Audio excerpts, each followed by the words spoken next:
Kyle Casagrande will start this race behind the wheel of car number 7. Now, he is a freshman studying at Central Connecticut State University in New Britain. He drives 40 miles. Well, it looks like the lights are off. They pass beneath the USG Diamond Vision as they head down the back straightaway. Village Spring Waters among the billboards. We appreciate you supporting these individuals and great companies who have been so supportive of the racing action here at the Stafford Motor Speedway.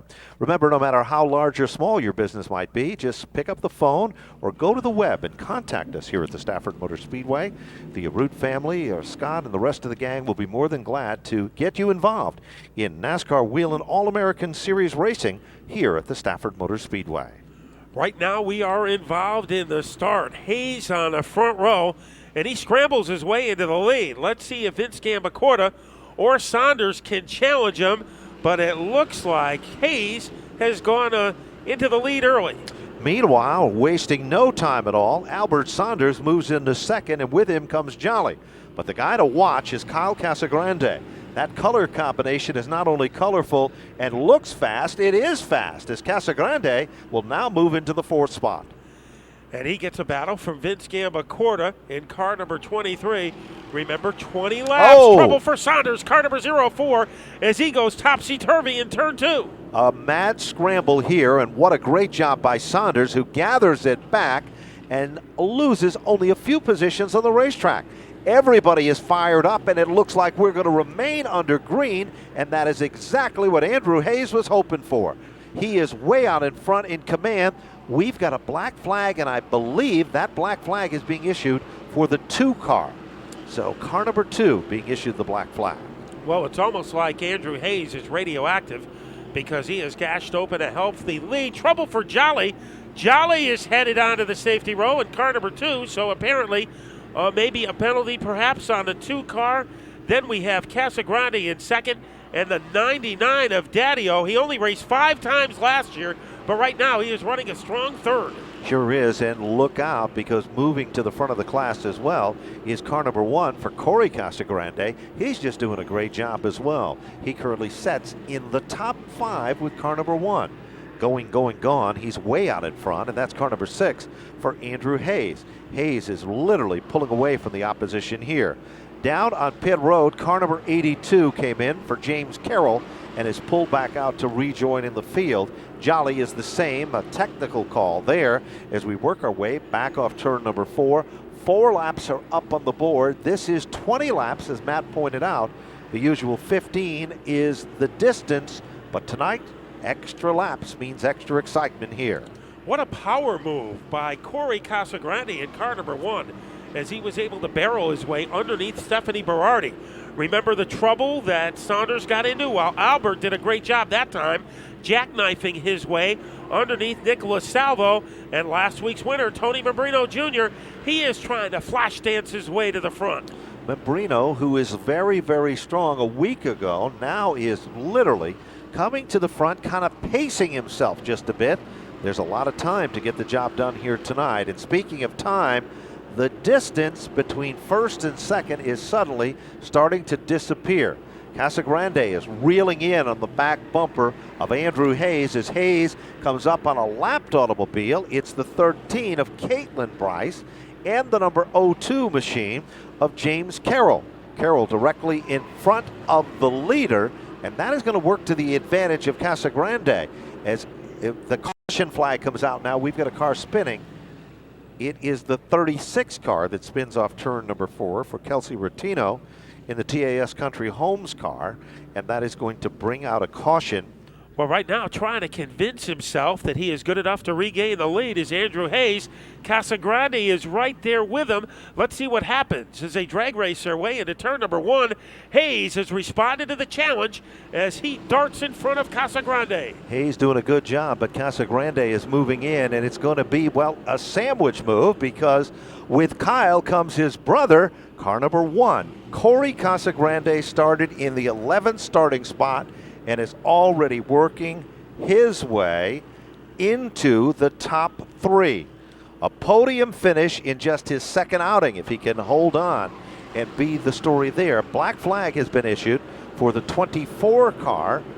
Problem there for the Dylan Heinz machine. A drive-through penalty is the story there.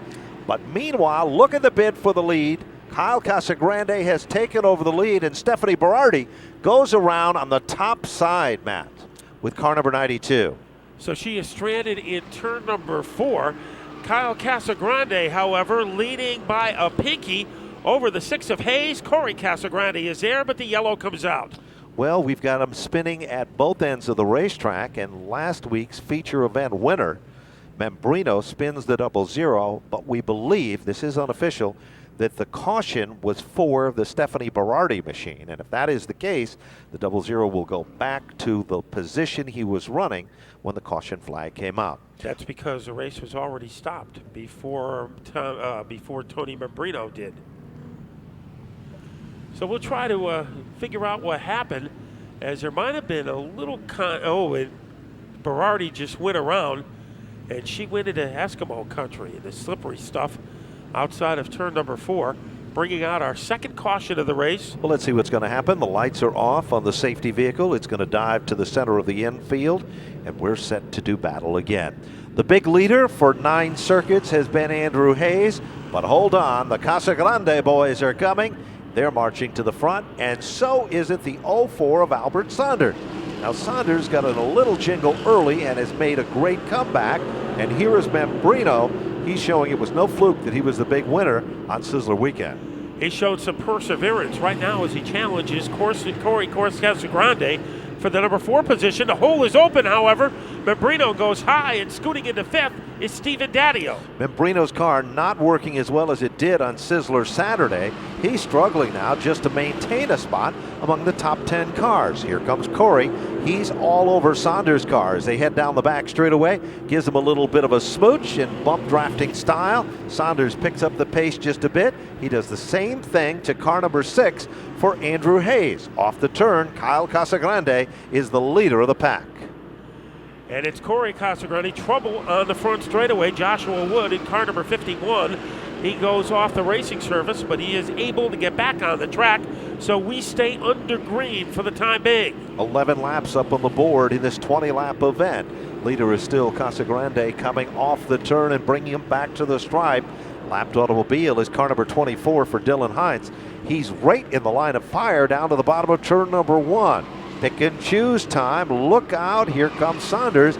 He's all over the back bumper of Hayes, and with him comes the number 1 car of Corey Casagrande.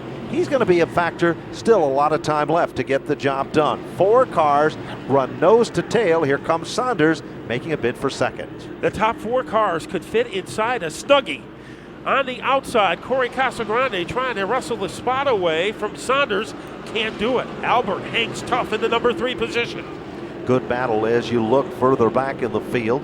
Membrino in another pack of cars doing a good job. Gambacorta also right there as they come off turn number 4. It's still Kyle Casagrande, the leader of the pack, 14 and counting. The best battle on the track could be between Membrino, and that is a lap car he got by, of Dylan Heinz, but not very far away is Nick Salvo in the 72, and Cliff Saunders trouble as the 02 goes around. So a little bit of difficulty. He is able to get it back into motion. James Carroll is back in the race. 5 laps to go for Kyle Casagrande. This is the zone that nobody knows what to anticipate and expect. They know how the cars work for 15, but nobody knows about 20. Corey in trouble. Oh, a heartbreaker situation there as he got a little bit loose. The car started to come around on him as he approached turn number 1, and Corey Casagrande will spin to the bottom of the racetrack, gathers it back, starts to move, and it looks like we're going to remain under green as the leader of the pack still remains car number 7. Kyle Casagrande started in the 6th spot and is literally pulling away. 4 laps remain in this event. Andrew Hayes, the early leader, is still 2nd. Then it's Albert Saunders in the 3rd spot. And then the 99 car sets in the 4th position. And that is Steven Dadio as he has come from the 9th spot. Matt, doing a good job there. And Membrino currently has worked his way back into contention among the top 6 cars. Boy, he's had a roller coaster ride tonight. We are in uncharted territory. 2 laps to go. Extra distance race for the Dare Stocks And we'll see if Kyle Casagrande, the Tasmanian Devil, can hold on for 2 more laps. The key, how much abuse did he give his tires? Right now, it looks like a joyride. It's almost like he had Charmin for tires because he is still one of the smoothest cars on the speedway. No question about it. He runs the picture-perfect line. He has hit his marks each and every time by. Off turn number 4, this time, Kyle Casagrande will get the white flag from Chris Gambado. There is only 1 circuit remaining.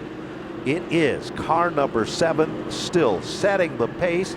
Less than 2 turns, it's all going to be history. He'll head down the backstretch deep into turn number 3. Ladies and gentlemen, the second feature of 2010 is about to go checker, and Stafford Spring's own Kyle Casagrande has done it. He'll take down the win. Finishing in second, Andrew Hayes with the number 6 car. Albert Saunders unofficially in the 3rd spot. The 99 will round out the top 4 for Stephanie Daddio.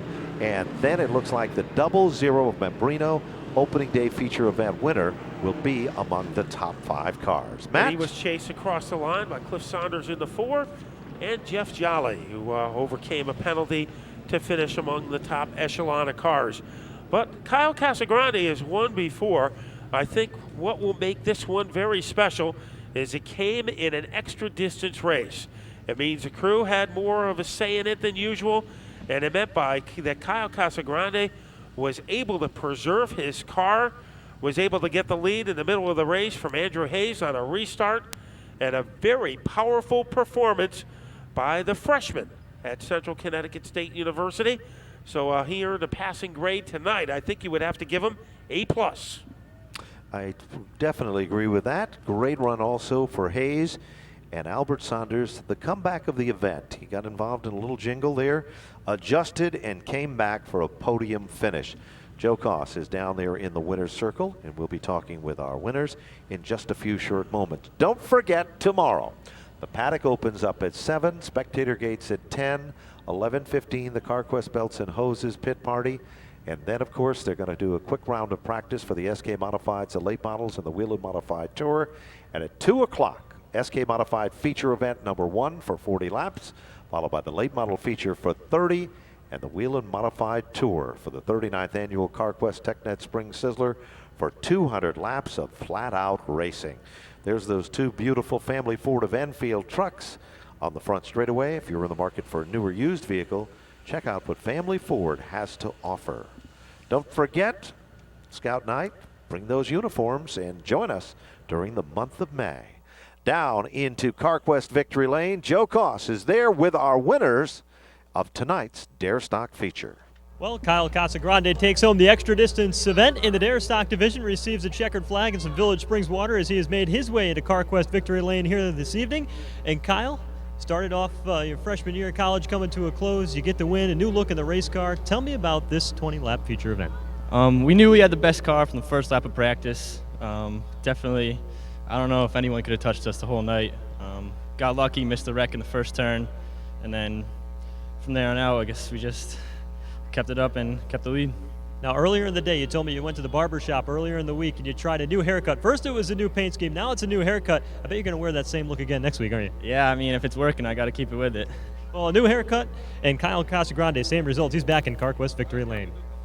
We're going to slide on down here and see if we can catch up with the second place finisher. And this young man, all smiles, Andrew Hayes. How about that run? Started on the pole, and it's difficult to win from the pole, but you ended up second. Tell me about your run. Great run. The car was good all day. It was great. Couldn't ask for anything more. Well, congratulations on a good, solid run as you move into the rest of the season. Where do you go from here after a good podium finish so early on? Just keep trying to get them. All smiles. Andrew Hayes will finish in the second spot here this evening. And then our third place finisher tonight, 04 of Albert Saunders. And you had a little bit of trouble early on in the event, able to battle up through. Looked like the car was pretty good. Third place finish is a good way to start off the season. Yeah, it is a good way to start off the year, especially with a 5th place last week. After getting taken out on lap 2 by Jolly, I thought I was going to fall back a lot further than what I did, but I guess I was able to keep the car up front, and after that I was on a mission, just trying to get back to the front because I knew I had to make up as many spots as possible, and got held up a little bit there, but it all ended up pretty good. I got to thank American Sleeve Bearing Horsepower Engineering, SPM, BA Museo for all their help, and I got to thank CarQuest for sponsoring the Speedway. Let me just ask you really quick, how much of a difference did that extra 5 laps make as you tried to work your way up through the field? Actually kind of hurt me a little bit. I got together with Corey Casagrande, and that kind of slowed me up a little bit, so I wasn't able to reel in Andrew Hayes again. But if I didn't get into Corey, maybe I would have been able to keep up with Andrew and would have maybe even gone for second. All right, Albert Saunders, he'll finish on the podium in the Dare Stocks tonight. We'll send it back up top. We said for a long time, one of the drivers who seems to get better every lap is a man aboard car number 32, Dave Yardley, in the Yardley Tree Service car. So he is a pretty good starting position, 5th. And returning on a full-time basis this year to Stafford is a man who's starting 6th, George DeSera. His philosophy is very simple. He says, I'm going big or I'm going home. And we'll see if it's going to pay off for him here tonight. Lights are off. Lights provided by Whelen Engineering, the official lights used around the Speedway and on the safety vehicle at the point in tonight's feature event. Once again, on behalf of the entire Root family, welcome to the Stafford Motor Speedway. Tell all your friends, get on those cell phones, get texting, get Twittering, get Facebook, and tell everybody to come and meet you here tomorrow for the 39th annual TechNet Spring Sizzler. We're green and racing. This is the limited late model feature, and Jesse Hines tries to hold off Flannery into turn number 2. Well, he looked like a Jonathan Papelbon fastball as he got off the line quickly to take the lead over the tough Flannery. In third is Sebald, and now Carla Botticello wants her position back as she tries to fireball her way underneath George DeSera. Off the turn, back down to the line, and Carla is stuck in the middle, and Robert Dow and Durand are right there to contend. Meanwhile, back to the point, get position number 2 like a black Phaeton. It is car 41 in command. Heights, the car that glows, is now being pressured by T-Bone, and the Paradigm Healthcare Group is looking healthy as they come off turn 4. Frantic action a little deeper as Carla Botticello went squirting backward like a watermelon seed, and Kevin Gambacorta was able to pick up 2 positions. Good move there as they continue to rumble in mid-pack competition. Down into turn number 3, and Flannery is still the star of the show. T-Bone is now being hunted down by Hines, and right there with him is, of course, Nasara. He's coming on very strong as well. Further back, Durand is struggling. That's something you don't see happen very often in this class. With his machine, he is really off the pace here tonight, Matt. He didn't get the engine in that car until a day before last week's practice. Right now, he's trying to make a recovery by getting underneath Dwayne Provost. So maybe Durand is on the move, but there's no doubt that Robert Dow is on the move. He has to be, because here comes Gambacorta ready to challenge him for 5th. There's a nice margin, a little bit of a comfort zone, but speaking of comfort zones, it's suddenly starting to disappear for Flannery as T-Bolt is reeling him in. It's cat and mouse time, like a Tom and Jerry cartoon as they come off turn 4. Remember, these drivers don't want to set too frantic a pace because they have to make those tires last for 5 laps longer than usual. Best battle, 3rd and 4th. That's where Hines and DeSera are hanging out. DeSera bludgeoning the back bumper like a blacksmith, looking for room on the outside. He goes to the outside, center of the turn, steps on the gas. They call that forward bite, and that's the battle for the 3rd spot. Hines is still desperately trying to hold on, but look out, here comes Nasura. He runs high, wide, and handsome off turn number 2. Give position number 3 to car number 38. Nasura is a man with a mission. Here comes Dow and Gambacorta, all coming on strong. Leader still remains Flannery back at the line. Well, you talk about forward bite. That time, Nasura had more bite than a shark as he was able to jitterbug his way into 3rd. 3 cars fighting it out for 4th. Hines has a spot. In the neighborhood is Dow.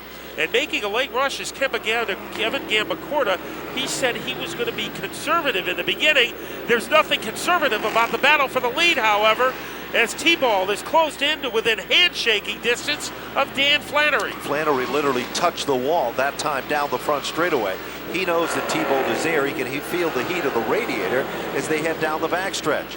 Flannery, in a race car that was very quick and racy in practice and qualifying, is now hunted down by T-Bolt as they run nose to tail, bumper to bumper, back to the stripe. 9 laps have concluded and a great race going between Flannery and T-Ball. T-Ball takes a shot down low, trying to excavate his way underneath the 41, and we have a new leader. T-Ball made it look so easy as Flannery can't believe his eyes. He has to settle back into second.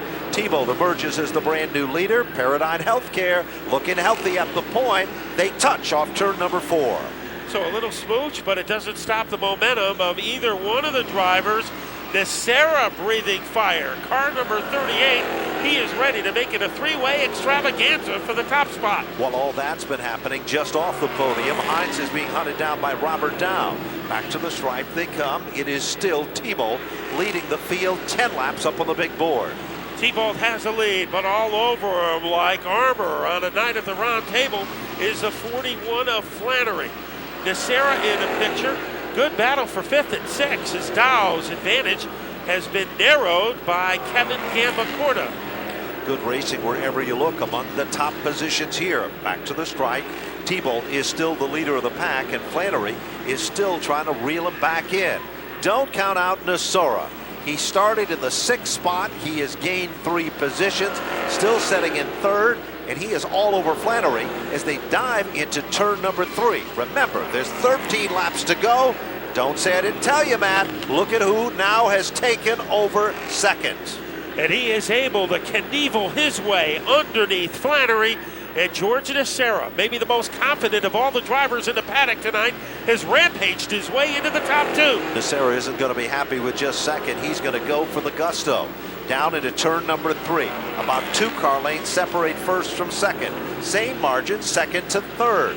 Then it's Hines back in the 4th spot, Gambacorta in 5, and Dowd to round out the top 6. 14 laps and counting, 2 leaders so far.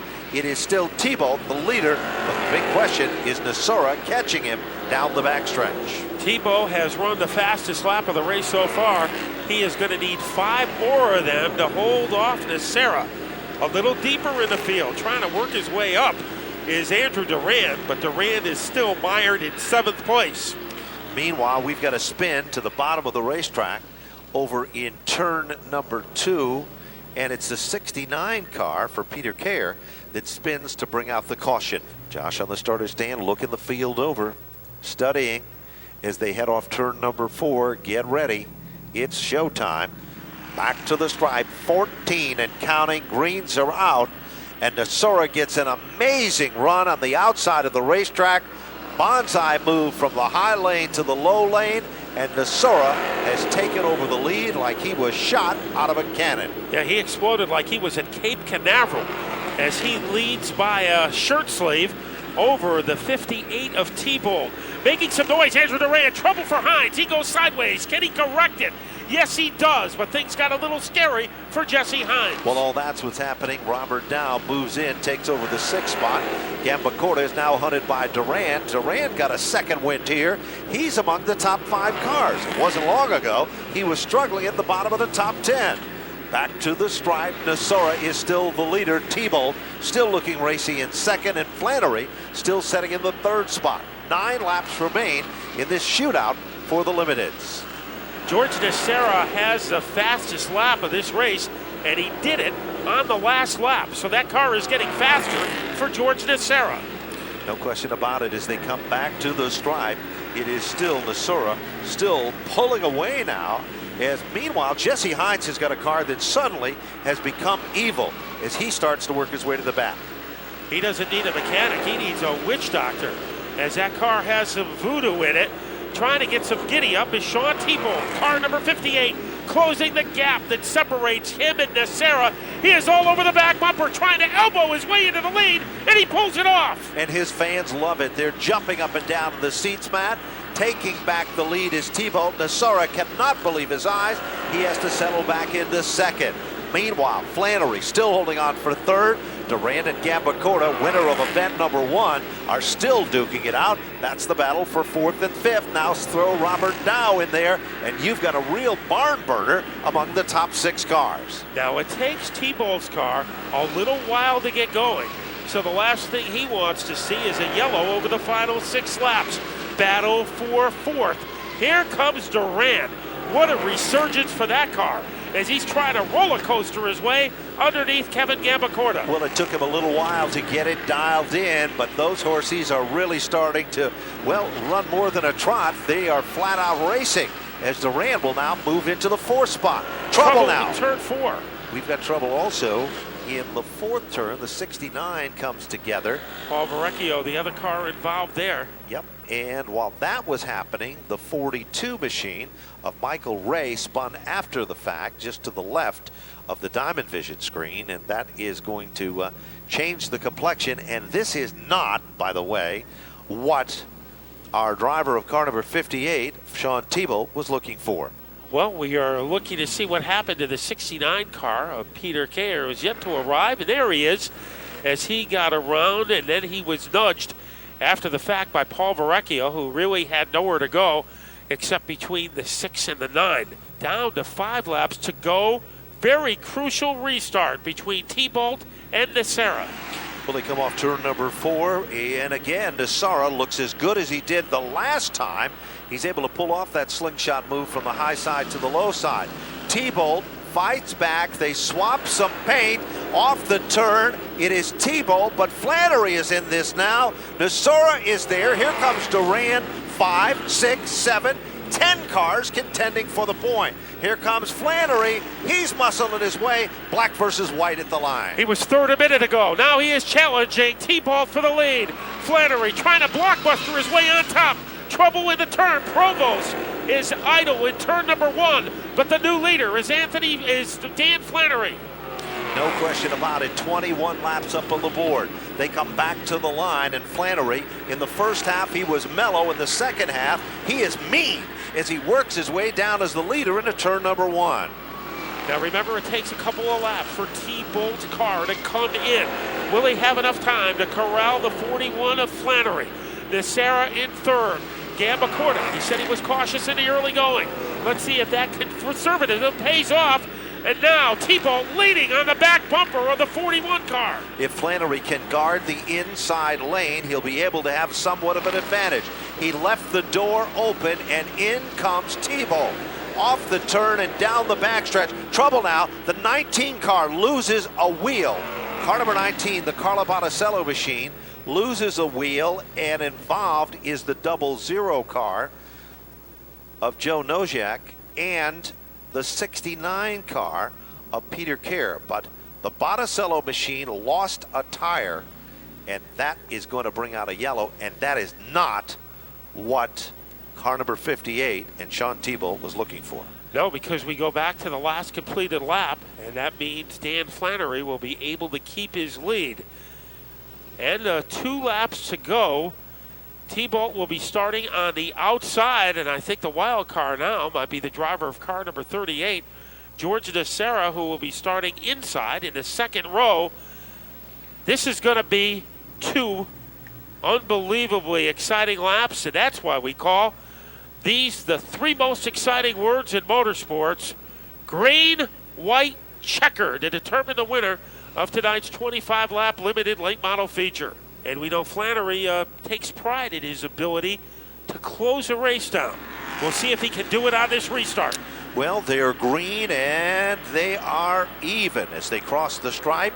By the time they make it to the bottom of turn 1, Flannery has the slight advantage. And just what we predicted, it takes Thibault a little while to get wound back up. Robert Dow is challenging Thibault now for the 3rd spot. Nacera is up to 2nd, and Flannery is getting the white flag. 1 lap to go. Leading by the length of a telephone pole is Dan Flannery. Trying to reel him in is George Nacera as they thunder their way down the backstretch. The battle is for 3rd. Thibault gets his 3rd spot back, but the man in front trying to put the finishing touches on a win is Dan Flannery. Off the turn, Flannery brings him to the line. Dan Flannery has done it. He'll take down the win over Nacera. Thibault to finish on the podium in 3rd, Dow to finish in 4th, and Durand to round out the top 5 over Gambacorta, Yardley, and Heinz. Finishing 9th was Dwayne Provost, Michael Ray in 10th. Then it was a basher, Joe Nojak in 11th, followed by Peter Kerr, Jeff Hubble in 13th, Carlo Botticello in 14th, and Paul Verrecchio Jr. finishing 15th tonight. But in a race that wasn't in doubt until the final turn of the final lap, Dan Flannery, and that extra distance made a huge difference in this race because it gave Dan Flannery an opportunity, and he took it to the cash register. Sure did, Matt. And of course, in the beginning of the race, when he lost the lead, he kind of held his composure a bit, came back to the front, as we said. He was mellow at the start, but he was monstrous in his challenge and the effort at the checker. He heads into CarQuest Victory Lane. The final feature of the event of the night will follow, the fastest division for tonight's program. Stafford's own SK Modified Lights are just around the corner. They'll be running 30 laps. But before we go there, Joe Koss has been covering the action down on pit road, and he will be talking with our top 3 finishers in the limited late models. Hey, move, bro. Come here. How you doing that? Good job, man. Oh, that was awesome. Congratulations. Well, Dan Flannery in Victory Lane. Austin, CarQuest, Victory Lane. Dan Flannery in Victory Lane here in the limited late models. Take me through that move that you made in turn 3 and 4, which eventually got you the win here this evening. In the restart, they got together a little bit and just gave me a chance to go for the lead. I took it. A little earlier in the race, I smacked the wall coming off forward and knocked the towway out of the car. It was a great car. I got to thank Steve McCarthy for that. Billy the Kid, he gives us great power. Magnus Transmissions, I want to thank TSI Columbia, La Rosa Building Group, and I want to thank my crew. We had to cut the whole front of the car off this week because we wrecked it last week, and they put a lot in work in this week and couldn't do it without them. Quite the turnaround. Congratulations on your victory tonight. Thank you. That's Dan Flannery. He'll take home the win in the limited late models here this evening. And now we'll slide on over here. And George Acero, always exciting when he races here at the Stafford Motor Speedway. And hey, pretty good race car. Your car looked like it was the best on the outside. Did you work on that in practice to make it work to the outside? Oh yeah, I always knew I could run on the outside. That was one thing that me and my team always had for the car. But I'd like to congratulate Dan. He had a hell of a race. He drove the wheels off that car. Thanks Patty's Place, Manafort Brothers, Beckman Auto Center, Car Star of Empire, Cambridge Specialties, Rich Walton Plumbing, and my crew, Jeff, Gary. I'd just like to thank Kenny. I'd like to thank everyone who's helped me, fans, everyone. Well, it's great to have you back full time. Thank you very much. All right, George Acero will finish in the second spot. We'll sneak on over here and get the third place finisher, Sean Tebow. Sean, why don't you step right over here with us? And Sean, pretty good race car for you as well. New sponsor on board, and looked like you were going to win this one today. Yeah, not bad. Restarts kind of killed me, a little slow on there. Got stuck on the outside a few times. I'm sure it was a great show for the fans, a lot of beating and banging at the end. So I got to thank my Aunt Chris and Jenna for Paradigm Healthcare. They were on the hood tonight. They gave us some sponsor this year. I got to thank my father, mother for giving me another year to race. Got to thank Derek for working his balls off all the time at the shop to get us here every week. So, Sean Tebow, third place. Congratulations. Thank you. That is your top 3 in the limited late models. 25 circuits is the distance, now 30 for tonight's presentation. They normally run 25. These are the fastest cars of the night. Let's see what's going to happen. And nobody really knows what to expect. This will be the longest race ever attempted in the SK Light division. So it should be interesting. The veteran, Harry Wheeler, sits on the front row. He was not happy with the way he and the car performed last week. He said the car was off and he was suffering from brain cramps. Right now he is going against another veteran driver, Jay Goff. The decibel level is about to increase. We are ready to light the fireworks for 30 laps of SK Light competition. Harry Wheeler steps on the gas, leads them to the stripe. Trouble for Cardile hitting the wall. Cardile bounces off the wall like a ball in a pinball machine. We've got smoke down at turn number 1, and it looks like we've got one car around to the bottom of the racetrack. Let's see if he's going to get it fired back up or not. It is the 59 machine. And that is Rick Williams out of Haddam, Connecticut. The damage done to the back end of the race car, not too severe, but it's going to be a complete restart, no laps into the record books. Boy, it looks like no damage suffered, or at least visual damage suffered to the 12 of Cardile. They come off the turn looking picture perfect as they come to the stripe, and Wheeler has the advantage, but Goff is running the outside lane, takes it in deep, and Goff stays right there in the outside groove. Down the backstretch, Wheeler and Goff are wheel to wheel. It is a dogfight battle for the lead. Goff is surgically attached to the side of Wheeler's car. Now Goff goes up high. He gets momentum that way to capture the lead, and Cardile trying to follow in his tire tracks. Frankie Cardile goes up the hill, and he now moves into second. Remember, this is how he looked a week ago in the early laps of the event, and he came up just a little bit short to visiting Victory Lane. Meanwhile, here comes David Webb. Santangelo is a big factor as well, as now TC Ted Kane is also threading the needle, trying to get to the front of the field. Goff is in command. Cardile reeling him in. Cardile's got a trouble for Harry Wheeler. Down the backstretch, Wheeler goes spinning like a top to the center of the infield, pulls away, and we're still under green. And we have a great battle for the lead between Goff and Cardile. David Webb in car number 92, he said he never missed a shift in his racing career until last week, and it cost him a potential victory. Here comes Cardile as he tries to whirling dervish his way underneath Jay Goff. Cardile made a move on the outside earlier, and he's trying to make one on the inside. Caution flag is out. And the caution flag comes out. We're not sure. And the caution is due to the fact that some debris got kicked up in turn 1 on the bottom of the racetrack, and that is the reason for the caution. Some stones and some dirt got kicked up on the racetrack, and that is going to bring us to the yellow flag situation. They're going to double the field back up. It's a hodgepodge of who and what, and we're going to be putting all that to the test in a mulligan stew as they come off the turn. We're green and racing. And here comes Goff as he is able to scamper his way underneath Cardile, reestablishing himself in the lead. John Hanneman making a major move as he thunderclaps his way underneath Cardile, and now he is ready to attack the back bumper of the Jay Goff car. They are side by side and wheel to wheel, and Hannafin showing it's no fluke, and Cardile is way on the top side of the racetrack. Out of nowhere, also coming on strong, is Kyle Spencer. Remember his disastrous Saturday of Sizzler competition. He said he was in the wrong place at the wrong time. Further back, Santangelo is coming on strong as they work their way off turn number 4 and back to the line. And now Kyle Spencer almost was sideways on that circuit as they crossed the stripe. A little stutter step cost the 18 some momentum. Look at Ted Kane as he is trying to blast his way underneath Santangelo. That's a battle for 5th and 6th. Santangelo getting some adrenaline on the outside. Kane jostled from behind by Joey Cipriano. A little further back in the field, we've also got another good battle going on here as the number 20 car for Matt Galco is coming on strong. Galco threading the needle, and the 6 car, keep your eyes on Chad Trombley. Leader of the pack still remains Goff. Hannafin still in second, and Cardile is using up a lot of racetrack, but he's still holding on for third. You were talking about the young guys. Well, Joey Cipriano has just blipped his way underneath the 31 of Ted Kane. Now he is after Santangelo.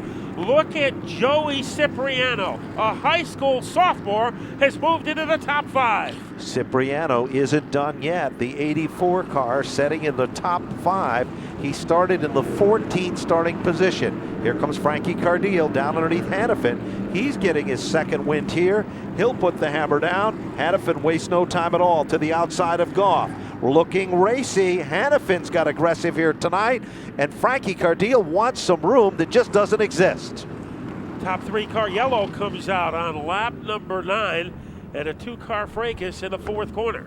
Harry Wheeler is among the cars involved in that mix-up, and the second car looks like Asklar. Yes, it is. It's the Asklar machine. 28. We'll pick Harry's up at the rear of the had a field. rough night, huh, Ben? Yes, he has. He did not get off to a good start, was not pleased with the car in practice, and it's kind of carried itself over. Askler ran very strong in practice and ran very strong in qualifying as well. So they'll check the racing surface as the scoreboard pretty much will tell the story in this 30-lap event.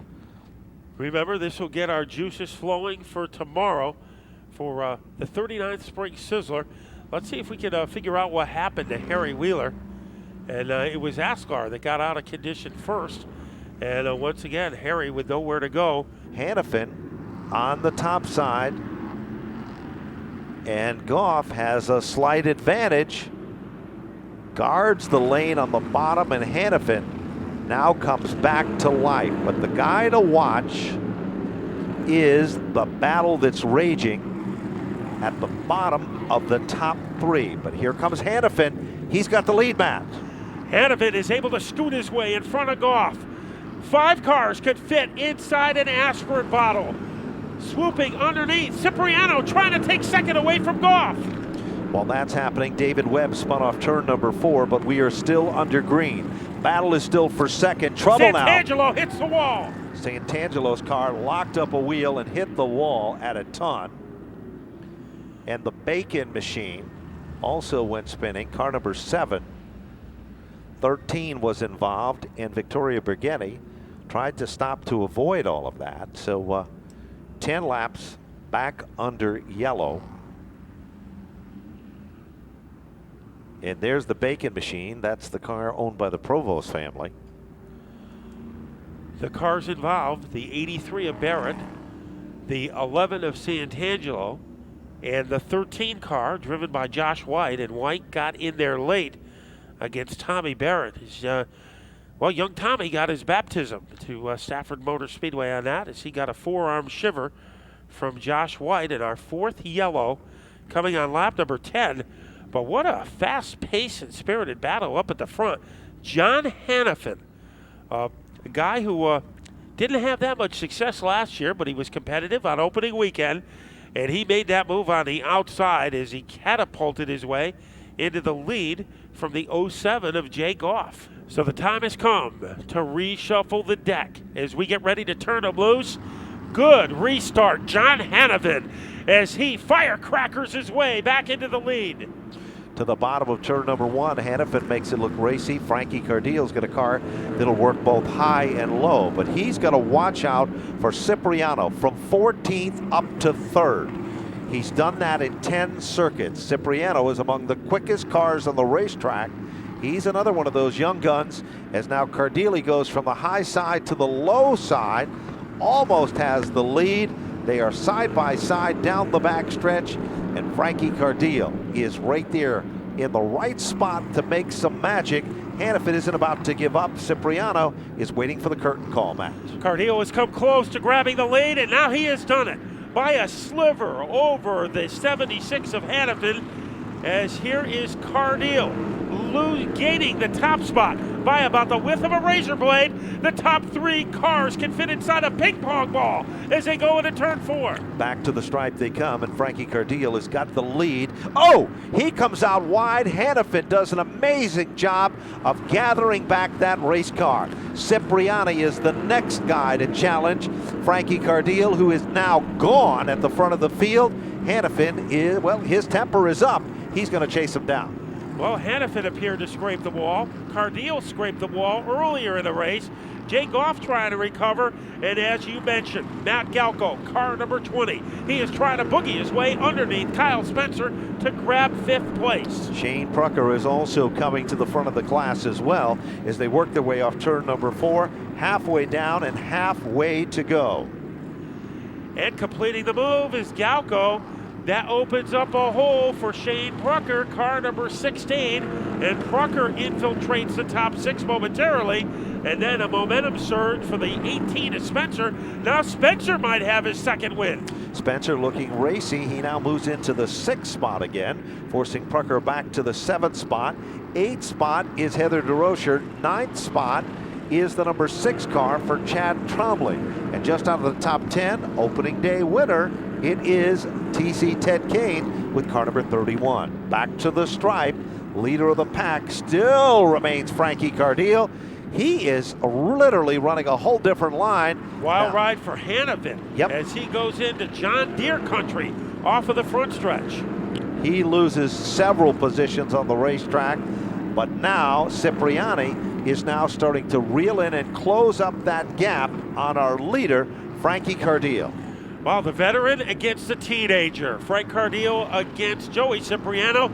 Cipriano trying to get the nostrils of that car underneath Cardile. Can Cardile hold him off as they go into turn 3? Well, all that's been happening. Galco moves back into the top 4 as they come off turn number 4, and Cipriani sees some daylight to the inside of the racetrack. He now looks to the outside. Cardile is still holding on, but for how long? 19 laps are up on the board. There is 10 circuits to go. When they come back to the line, Chris Gambato giving them the double hands in the air. That is the 10-lap marker remaining. Here comes Galco. Galco will take over the 3rd spot. He swoops underneath Goff to move into a potential podium position. That hole might open for another driver, Kyle Spencer. Meanwhile, at the front of the field, Cipriano has not quit as he is pestering the back bumper of the Frank Cardile car. 2 drivers looking for their first Stafford victory, Frank Cardile and Joey Cipriano. Cipriano is all over him, but can't do it as now Cardile is starting to string it out just a bit. There's 9 circuits remaining, and Frankie Cardile is literally starting to pull away. Cipriano is reeling him back in as they come off the turn, work their way back to the stripe. Meanwhile, a little further back in the field, the 6 car of Chad Tromley is starting to put some pressure on Heather DeRocher. Bid for the lead, Matt, down in turn 3.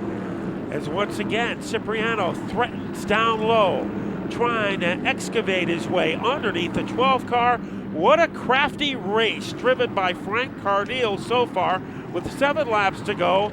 And maybe the best battle is between Heather DeRocher and the 16 car, that 6 car at Tremblay. That is for 7th. While that's been happening, Cipriano is right there and putting the pressure on Cardile. Cardile goes way up high again, this time by, but Cipriani tries to gather it back. Crisscross move to the bottom.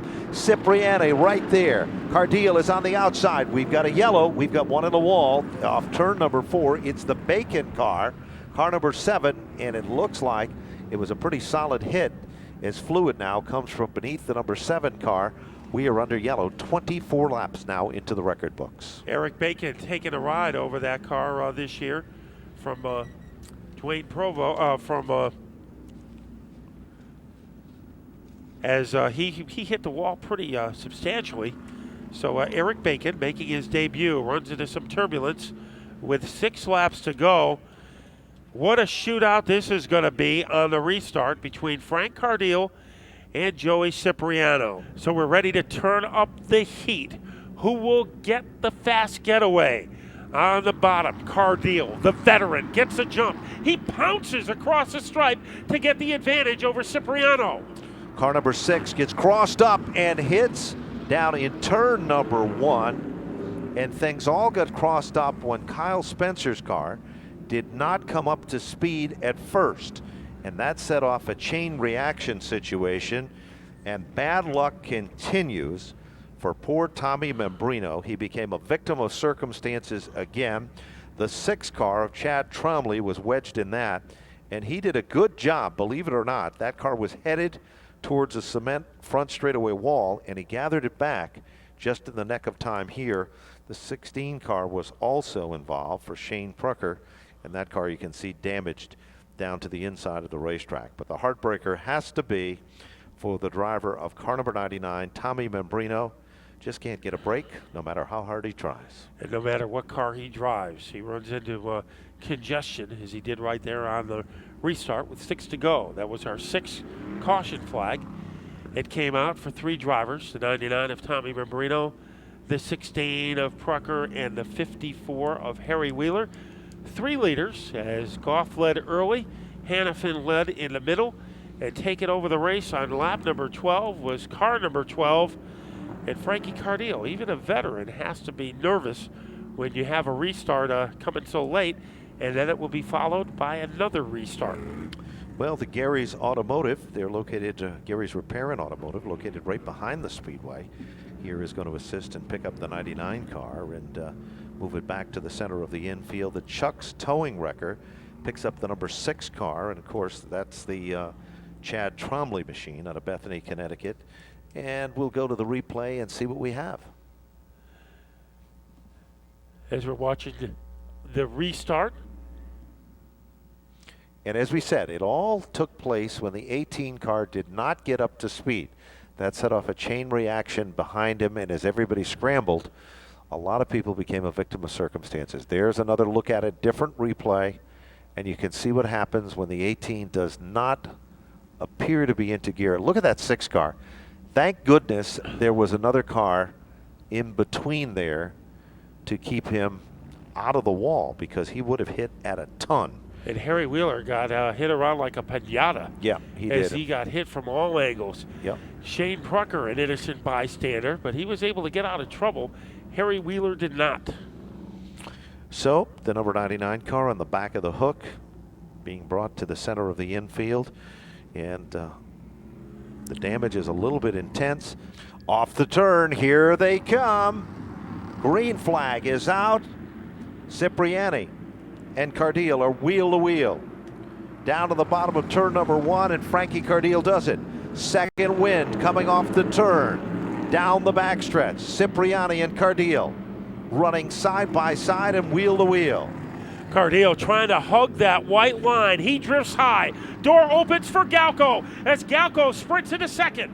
Galco, told you so. He's no surprise, and he gets out of shape.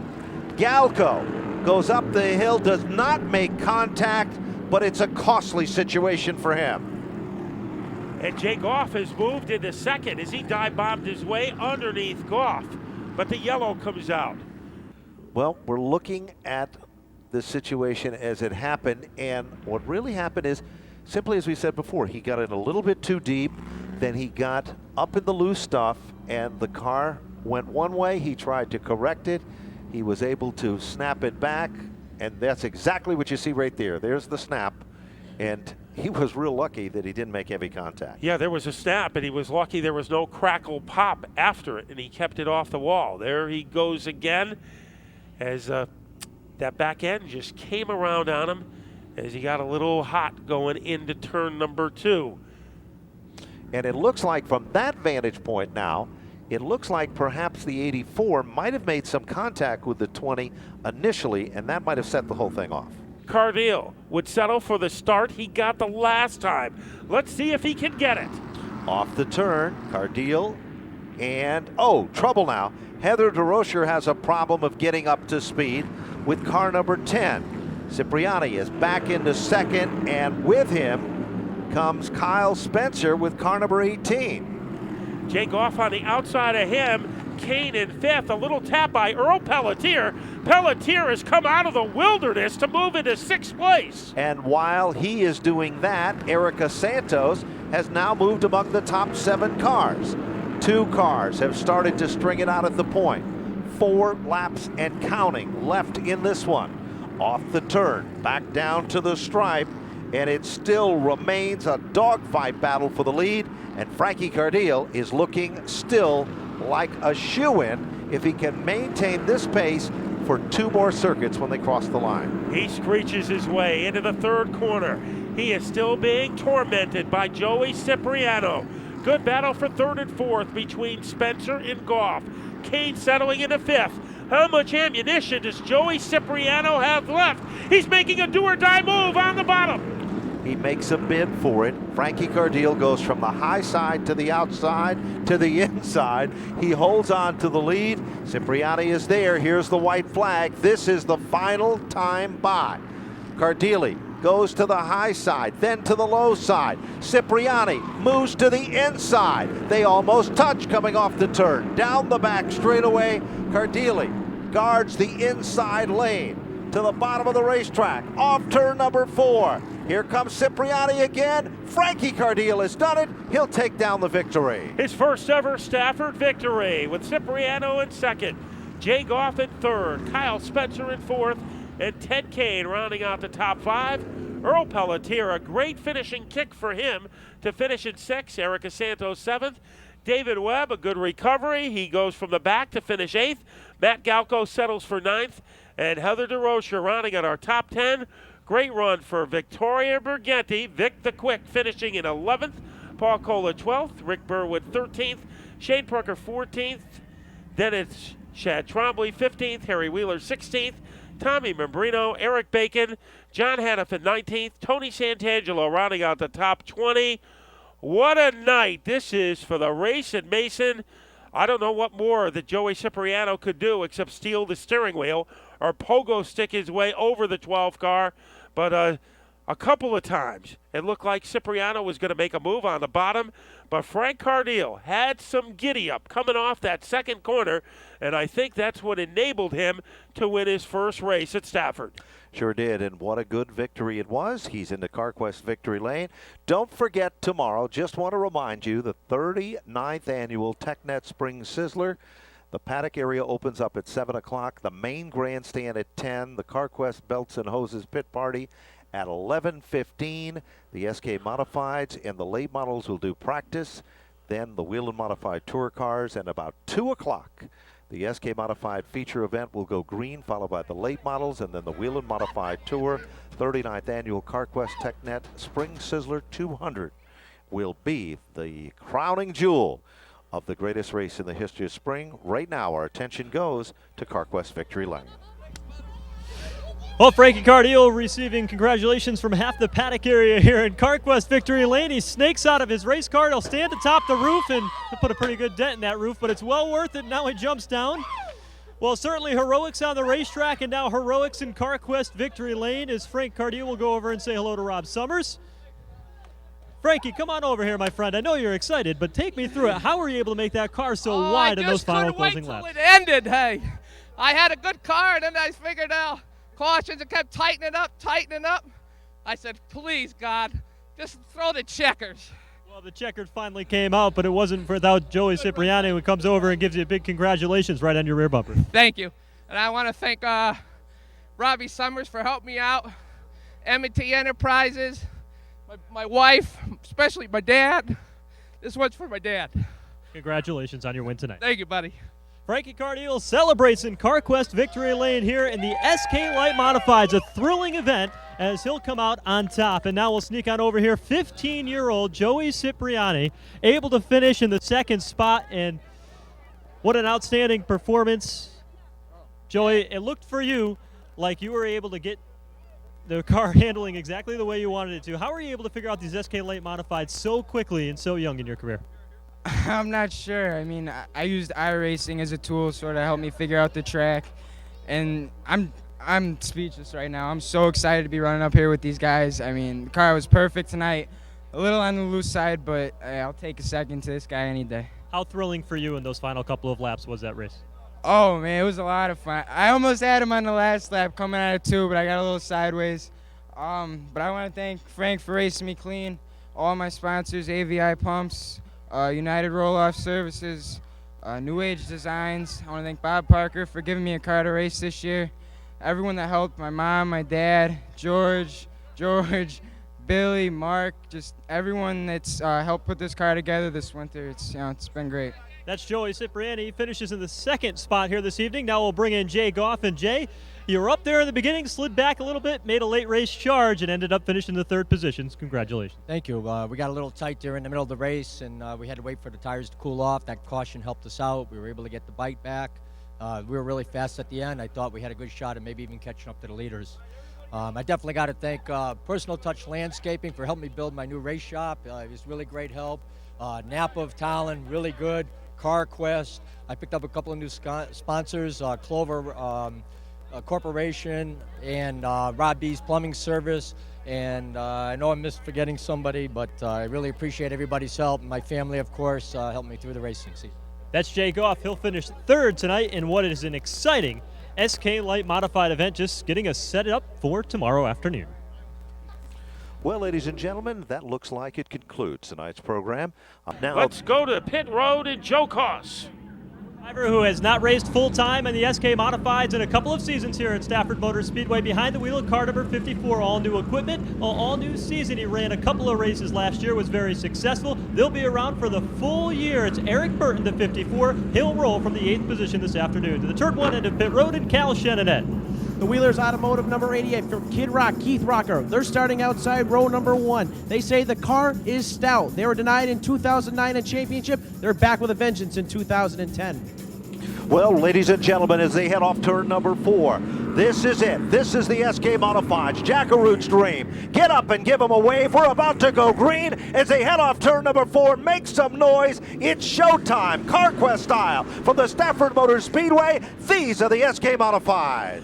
And a great getaway for Keith Rocco. Ted Christopher has moved into second, and Kirk Zervis is going backwards. He started second. He's now fighting for 5th. Meanwhile, while that's been happening, Tommy Bowles moves into the inside. He'll put the pressure on Zervis, picks up the spot. Here comes Malave. He's applying the pressure as they work their way off turn number 4 and back to the stripe. That's a new car for Tommy Bowles, and he looks smooth as he infiltrates the top 5. Already a battle between two rivals.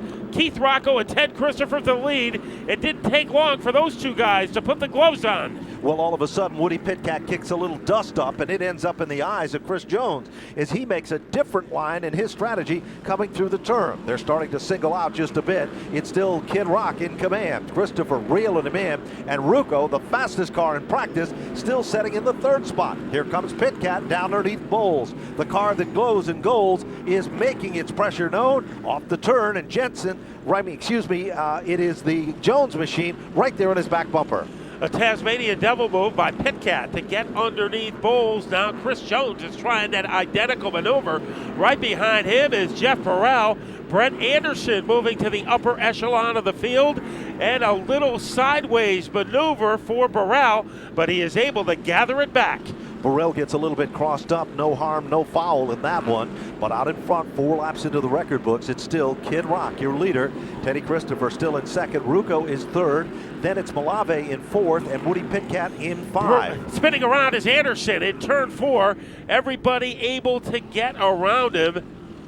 So Anderson, it's almost like he stepped on a banana peel in turn number 4, bringing out our first yellow coming on lap number 4.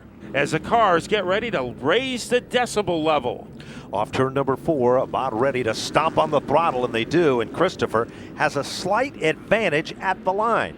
Down to the bottom of turn number 1, it is, well, again, the number 88 car is in command, and, trouble now. Trouble, Brainerd spinning around in the exit of turn 2. Good job by Sean Foster, who was able to avoid all of that and get by, and Brainerd is able to pull away, but there is one other car which is still sitting stranded on the racetrack, kind of after the fact situation here. Michael Jervis in car number 22, the car stranded at the exit of turn number 2. So before we were able to get back to green, literally, this altercation and jingle took place. The 5 car of Buckeye is down on pit road. The 21 of Sylvester, Josh Sylvester, drops to the rear of the field as well.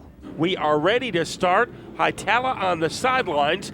In the spotlight, Keith Rocco and Ted Christopher. Off turn number 4, this time Christopher picks it up just a notch, and Jeff Malave might be the surprise in all of this.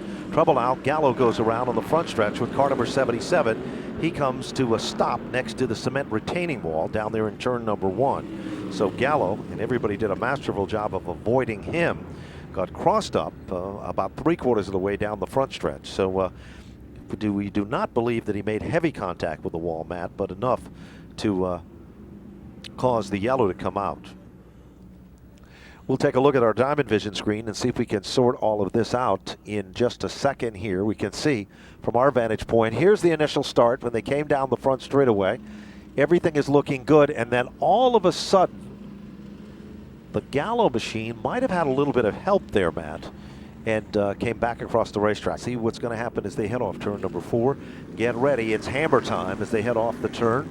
Rocco with a slight advantage gets it into gear first, down to the bottom of turn number 1. And now Frank Rucco has moved back in a second. It was short-lived. To the outside, and challenging Woody Pitkat is Malave. That's the 2 Davidson dudes, and they really got their own mini brawl going on. And trying to take the spot by a schnoz, Woody Pitkat, as he Pinocchios his way into the top 4.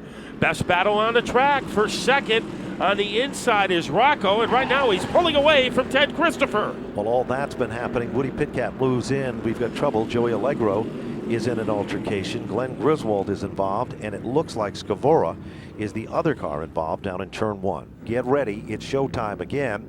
This time a new dancing partner for Rocco. It is Rucco as they come off turn 4.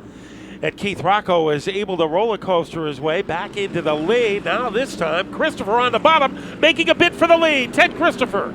Inside lane looks racy, and Rucco is shuffled on the outside lane. Malave becomes a factor as well. Here comes TC, Ted Christopher off the turn. They do a little sidestep dancing. Back to the stripe they come, and Rocco still manages to hold on. Rucco is right there. Good clean line for both of those competitors. And now Tommy Bowles has moved into the top 4. Rocco still the leader of the pack, but the big question is for how long, because the heat is in the kitchen, and the man that's stirring the pot is Ted Christopher, Jeff Malave, and Tommy Bowles. A couple of laps ago, Eric Burt was 10th. He has invaded his way into the top 5, trying to deal with Tommy Bowles in car number 76. Frank Rocco continues to plummet. Woody Pitkat gets by him, and Kurt Brainerd in difficulty. That car has inhaled some speed bumps, and he goes off the racing surface. No question about it. There's some real thick competition following him in hot pursuit as well. Meanwhile, Todd Owen is struggling back there with Sean Foster and the Zervis machine. Nicole Margillo evidently has solved her problem because she's starting to come on strong as well. Off turn number 4, Rocco is still the leader. Trouble now. Jones gets crossed up and goes around. And the yellow comes out. Yellow number 5, Chris Jones in distress off of turn number 4. 32 laps remaining in this event. Burrill comes back out just in the neck of time. Let's see what's going to happen off turn number 4 as we're about ready to go back to green again. Paired off in rows of 2, ready to do battle. The green is out, and Rocco is the leader. Woody Pitkat has a problem, Matt, on the start, and drops back about 2 spots, then starts to go forward ahead.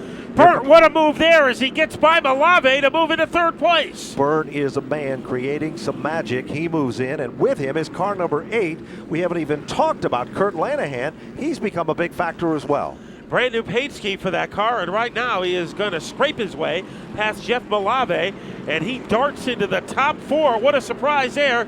Kurt Lanahan in 4th place. Meanwhile, Woody Pitkat works his way down underneath the 91 car. That car not running as strong as it has in the early laps of this event. Leader of the pack still remains Rocco. Rucco still right there, just out of the top 10. Now he's really struggling, Matt. Now that 91 was so strong early in the event.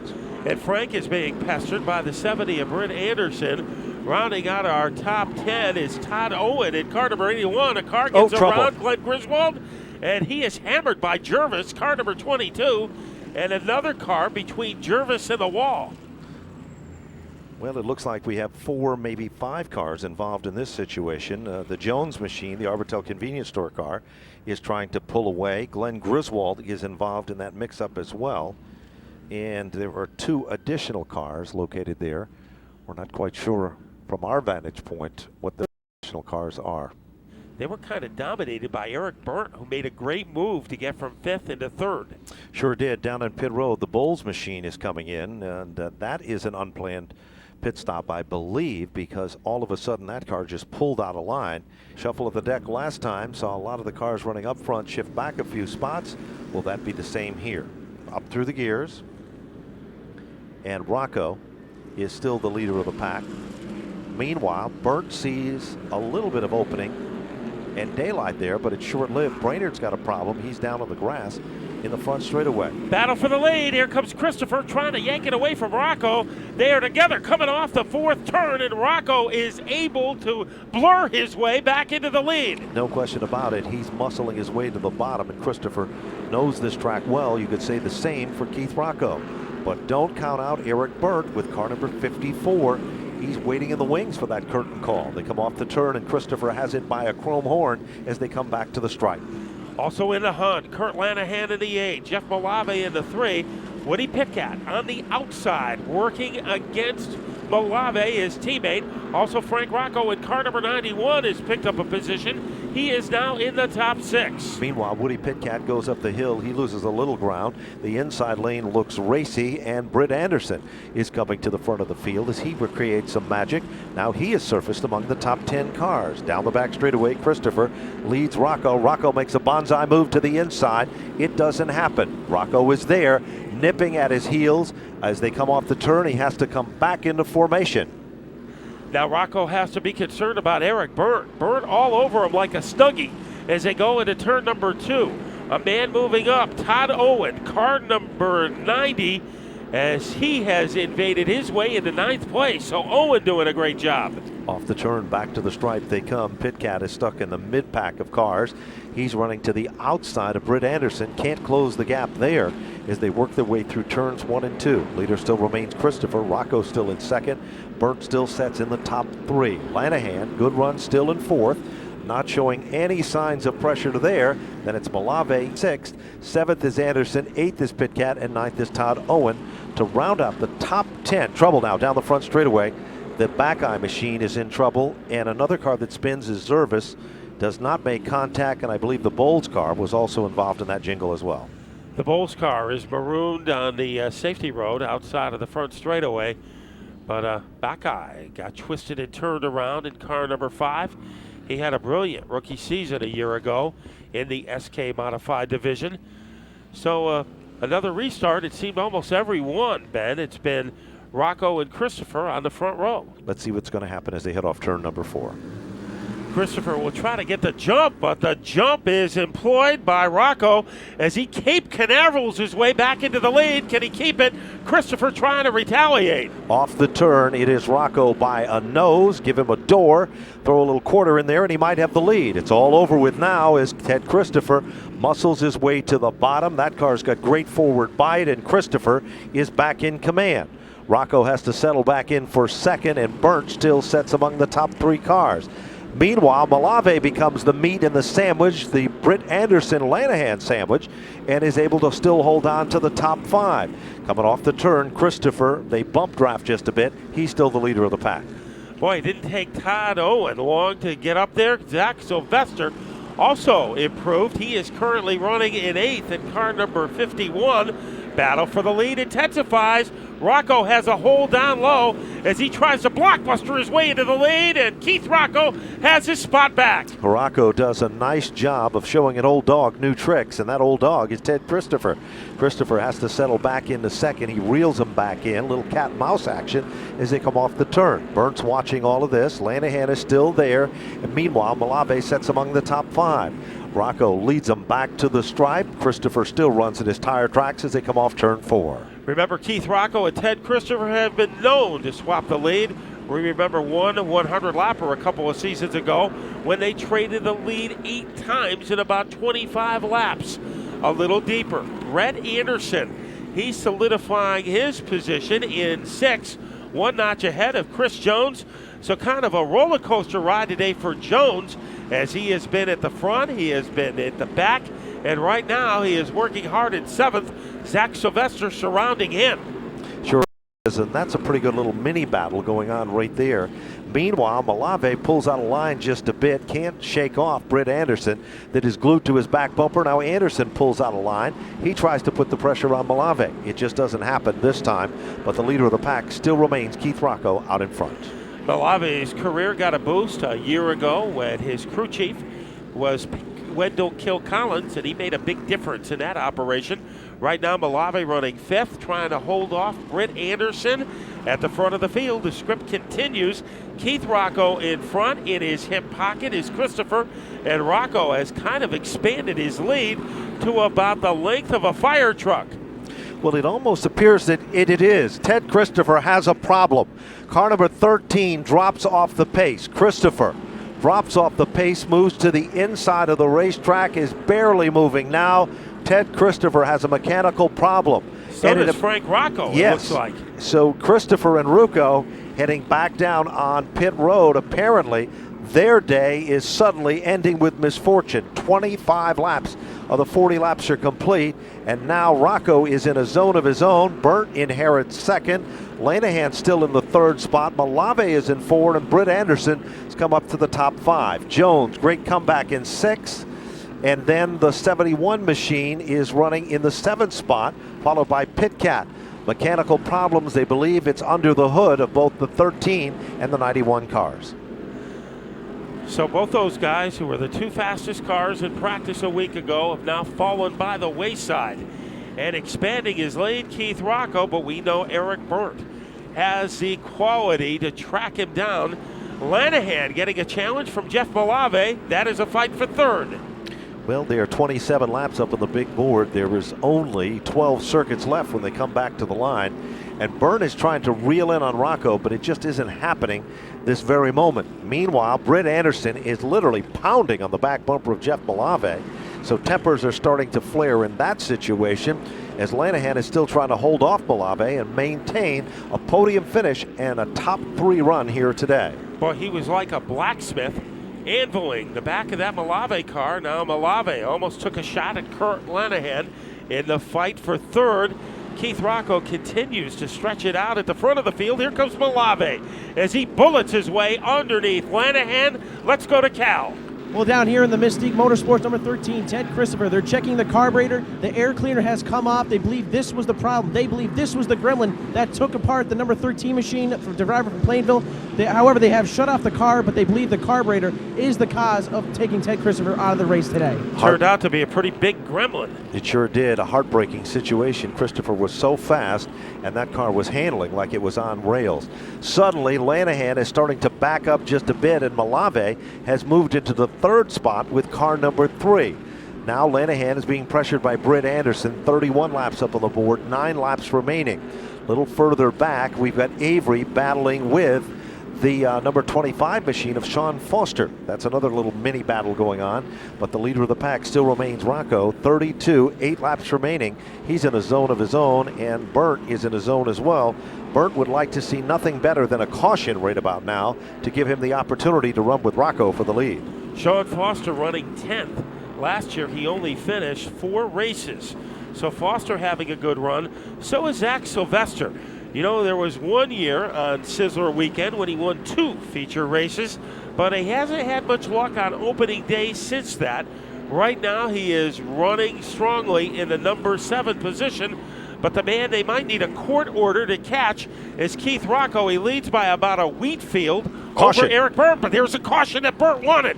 Caution comes out on the field, and we believe this caution is for perhaps debris on the racetrack. We are not sure, but that could be the case. We'll check with the NASCAR officials to try to find out what's going on there. But the break that Keith Rocco didn't want has happened, and it is for debris on the racetrack. As the decibel level increases, it is a whirlwind their way across the stripe. Keith Rocco has it covered as they go into turn 1. They almost touch down the front straightaway, and that kind of upsets the Burt machine, and that gives Malave a slight advantage. Down the back straightaway, it's still Keith Rocco in command of this event. Burt is now struggling as Malave is right there, muscling his way to the inside. A little further back, Woody Pitcat still hung out to dry in the outside lane. And right behind him is Todd Owen in car number 90. And then Dan Avery has made a pretty good comeback, a resurgence in car number 10A. The best battle is for second, and here comes Malave as he is able to blister his way into the number 2 position. I told you that Malave was going to be strong, and he is, and Byrne is just as strong. He tries a little different strategy to take back the spot. There is less than 5 circuits remaining, a handful of laps left. Down the back straightaway, Byrne now looks to go to the inside. Malave still holds on in the number 2 spot. Good racing following him. They're single file all the way back to 10th as they work their way to the line. So a little dipsy-do move by Burt as he tried to wiggle his way underneath Malave, but nobody guards the spot better than he. Lanahan with a stutter step. That gives Britt Anderson an opportunity, and Anderson can't take advantage of it. He stays in 5th. Off the turn, back to the line. It's still Rocco way out in front now. Malave has got nothing but the color silver all over his back bumper, and that's the battle currently for second. They work their way through the turns. Britt Anderson now down low, trying to get by Lanahan. He can't do it. Popsicle sticks will be twirling. 2 laps to go when they come back to the stripe. Keith Rocco leading by an airport runway on lap number 38. The heat is on for second between Malave and Burt, an identical battle for 4th and 5th between Lanahan and Anderson. Jones is next. Here comes Burt, trying to make a dive bomb move down low. He was shut off by Malave. Malave has that car planted on the white line in the corners, and Burt is having his difficulties trying to get underneath him. He lets him know he's there like he needs to know, but Byrne is still trying to hunt him down. For Keith Rocco, it's another day at the beach in sunshine in Victory Lane here at Stafford. He heads off turn number 4. Keith Rocco has done it. He'll take down the win. Look at the battle for second. It is Malave in for second. Burt to finish in third. Lanahan for fourth. Britt Anderson to round out the top 5. 6th unofficially is Jones. 7th position is Zach Sylvester. Unofficially in 8th is Woody Pitcat. Unofficially in 9th is Todd Owen. And 10th, and this is unofficial, we believe it is car number 10A. So that's an unofficial rundown of the top 10. Then in 11th, it was Josh Sylvester. 12th, Sean Foster. 13th, Kirk Zervis. 14th, Keith Carzello. 15th, Brad Hightower. Then it was Mark Bacai. 16th, Ted Christopher, who had a chance to win, will have to settle for a 17th place finish. Frank Rocco right behind him. Jeff Burrell 19th. Glenn Griswold 20th. Tommy Bowles 21st. John Montesano 22nd. Michael Jervis 23rd. Matt Gallo 24th. Nicole Morgillo 25th. Kurt Brainerd 26th. Joey Allegro 27th, and Adam Scavera finished 28th. So there you have it, the official rundown. But now our attention is going to be shifting to Victory Lane, and no question about it, Keith Rocco in 2010, it is his year. Think about it. 3 victories at Waterford. At Thompson, he was a winner, and now here at Stafford. 5 wins, and we're just starting the month of May as a maximum amount of cars, a maximum amount of points in this race. Keith Rocco having a big day. To talk to him about it is Joe Koss. Well, Keith Rocco just about set to climb out of car number 88, winner in CarQuest Victory Lane on Spring Sizzler Weekend. Will put the CarQuest hat on, savor the victory as he wins this one in dominating fashion. In the SK Modifieds, here he is, ladies and gentlemen, the winner of the SK Modifieds, Keith Rocco, starts off 2010 with a victory. And Keith, you had a battle with Ted Christopher early on, but as soon as you were able to break free from him, a dominating performance as you drive to Victory Lane here this afternoon. Yeah, you know, Ted was real good to race with. We were side by side. I was on the outside there for 2 or 3 laps, and it was good racing. I knew if Ted didn't break, you know, he would have been right there at the end, and it would have been an awesome show by the 2 of us, you know. But hats off to everybody. I got to thank everybody on this team. John Ruffano and Maine Ruffano, Wheelers Auto. Who else we got here? Norcor, Wilton Painting LLC, Ray. Thanks a lot. VP Race Fuels. How about my boy Ham? He's on the back panel this year. Ham's Weldon. Thanks a lot, Ham. Buzzy Transmissions, Pettit for the awesome horsepower under the hood. VP Race Fuels, FK Rod Ends, Aladdin, Awnings, all these guys. And CarQuest, NASCAR Wheel and All-American Series, Stafford, all you guys. You guys give us an awesome racetrack. Keith Rocco has done it. He is one of the SK Modifieds on Spring Sizzler Weekend. Slip on down here and see if we can catch up with our second place finisher, car number 3. Jeff Malave able to pull down a good run there, Jeff, after coming back from the 7th position in the event. You're able to work your way up through there, slide into the second spot. Car looked awfully strong today. Take us through it. Yeah, well, it was a good race. You know, I wish we had longer green runs because my car was really good after 10 laps. But trying to catch Keith is tough. I'm working in the gym just to try to keep up with that kid. But I got to thank my sponsors, TSI, Harley Davidson, and Davidson Specialty Foods. All right, that's Jeff Malave. He'll finish second here this afternoon. Eric Burt, the decision to go full-time in the SKs seemed like it turned out to be a pretty good one. A podium finish to start things off. Yeah, we're pretty happy. Brand new car we built to come out and finish third. I got to thank my guys. You know, they worked all winter. Real strong car. We got some bugs to work out of it, but we'll be back here next week. All right, that's Eric Burt. He finished third today as the celebration continues with Keith Rocco and CarQuest Victory Lane.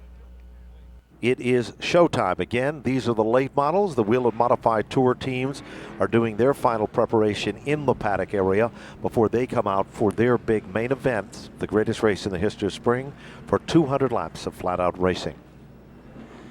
And flat out is the only word that Keith Rocco knows. He is starting on the pole. A brilliant looking car, that 05 by John Morgillo Jr.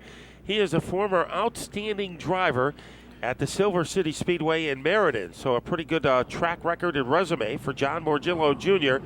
making his late model debut in the car that won the championship last year. This year it's renumbered 05. Let's see what's going to happen as we're about ready to light them up off turn number 4. get ready.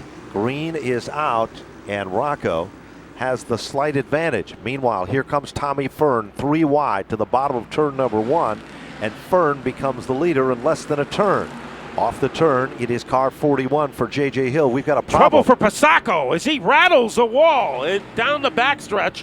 Tire off of that car, and a 4-time champion. Well, he is in SOS condition right under the Camping World banner.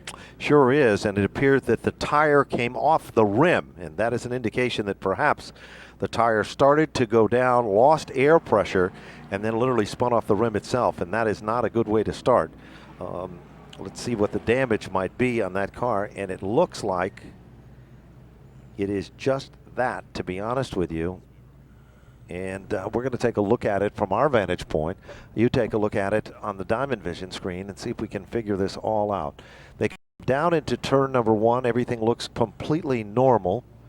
They go to come off the turn, and that's when the tire came off the rim and went down on the 48 car. So we're not sure if there was some contact and something got cut. This is how you can win or lose a championship right from the first day. So it is essential that he came back out, and there's no question about that. Off turn number 4, looking for the start. The green is back out, and again, this time J.J. Hill is the leader.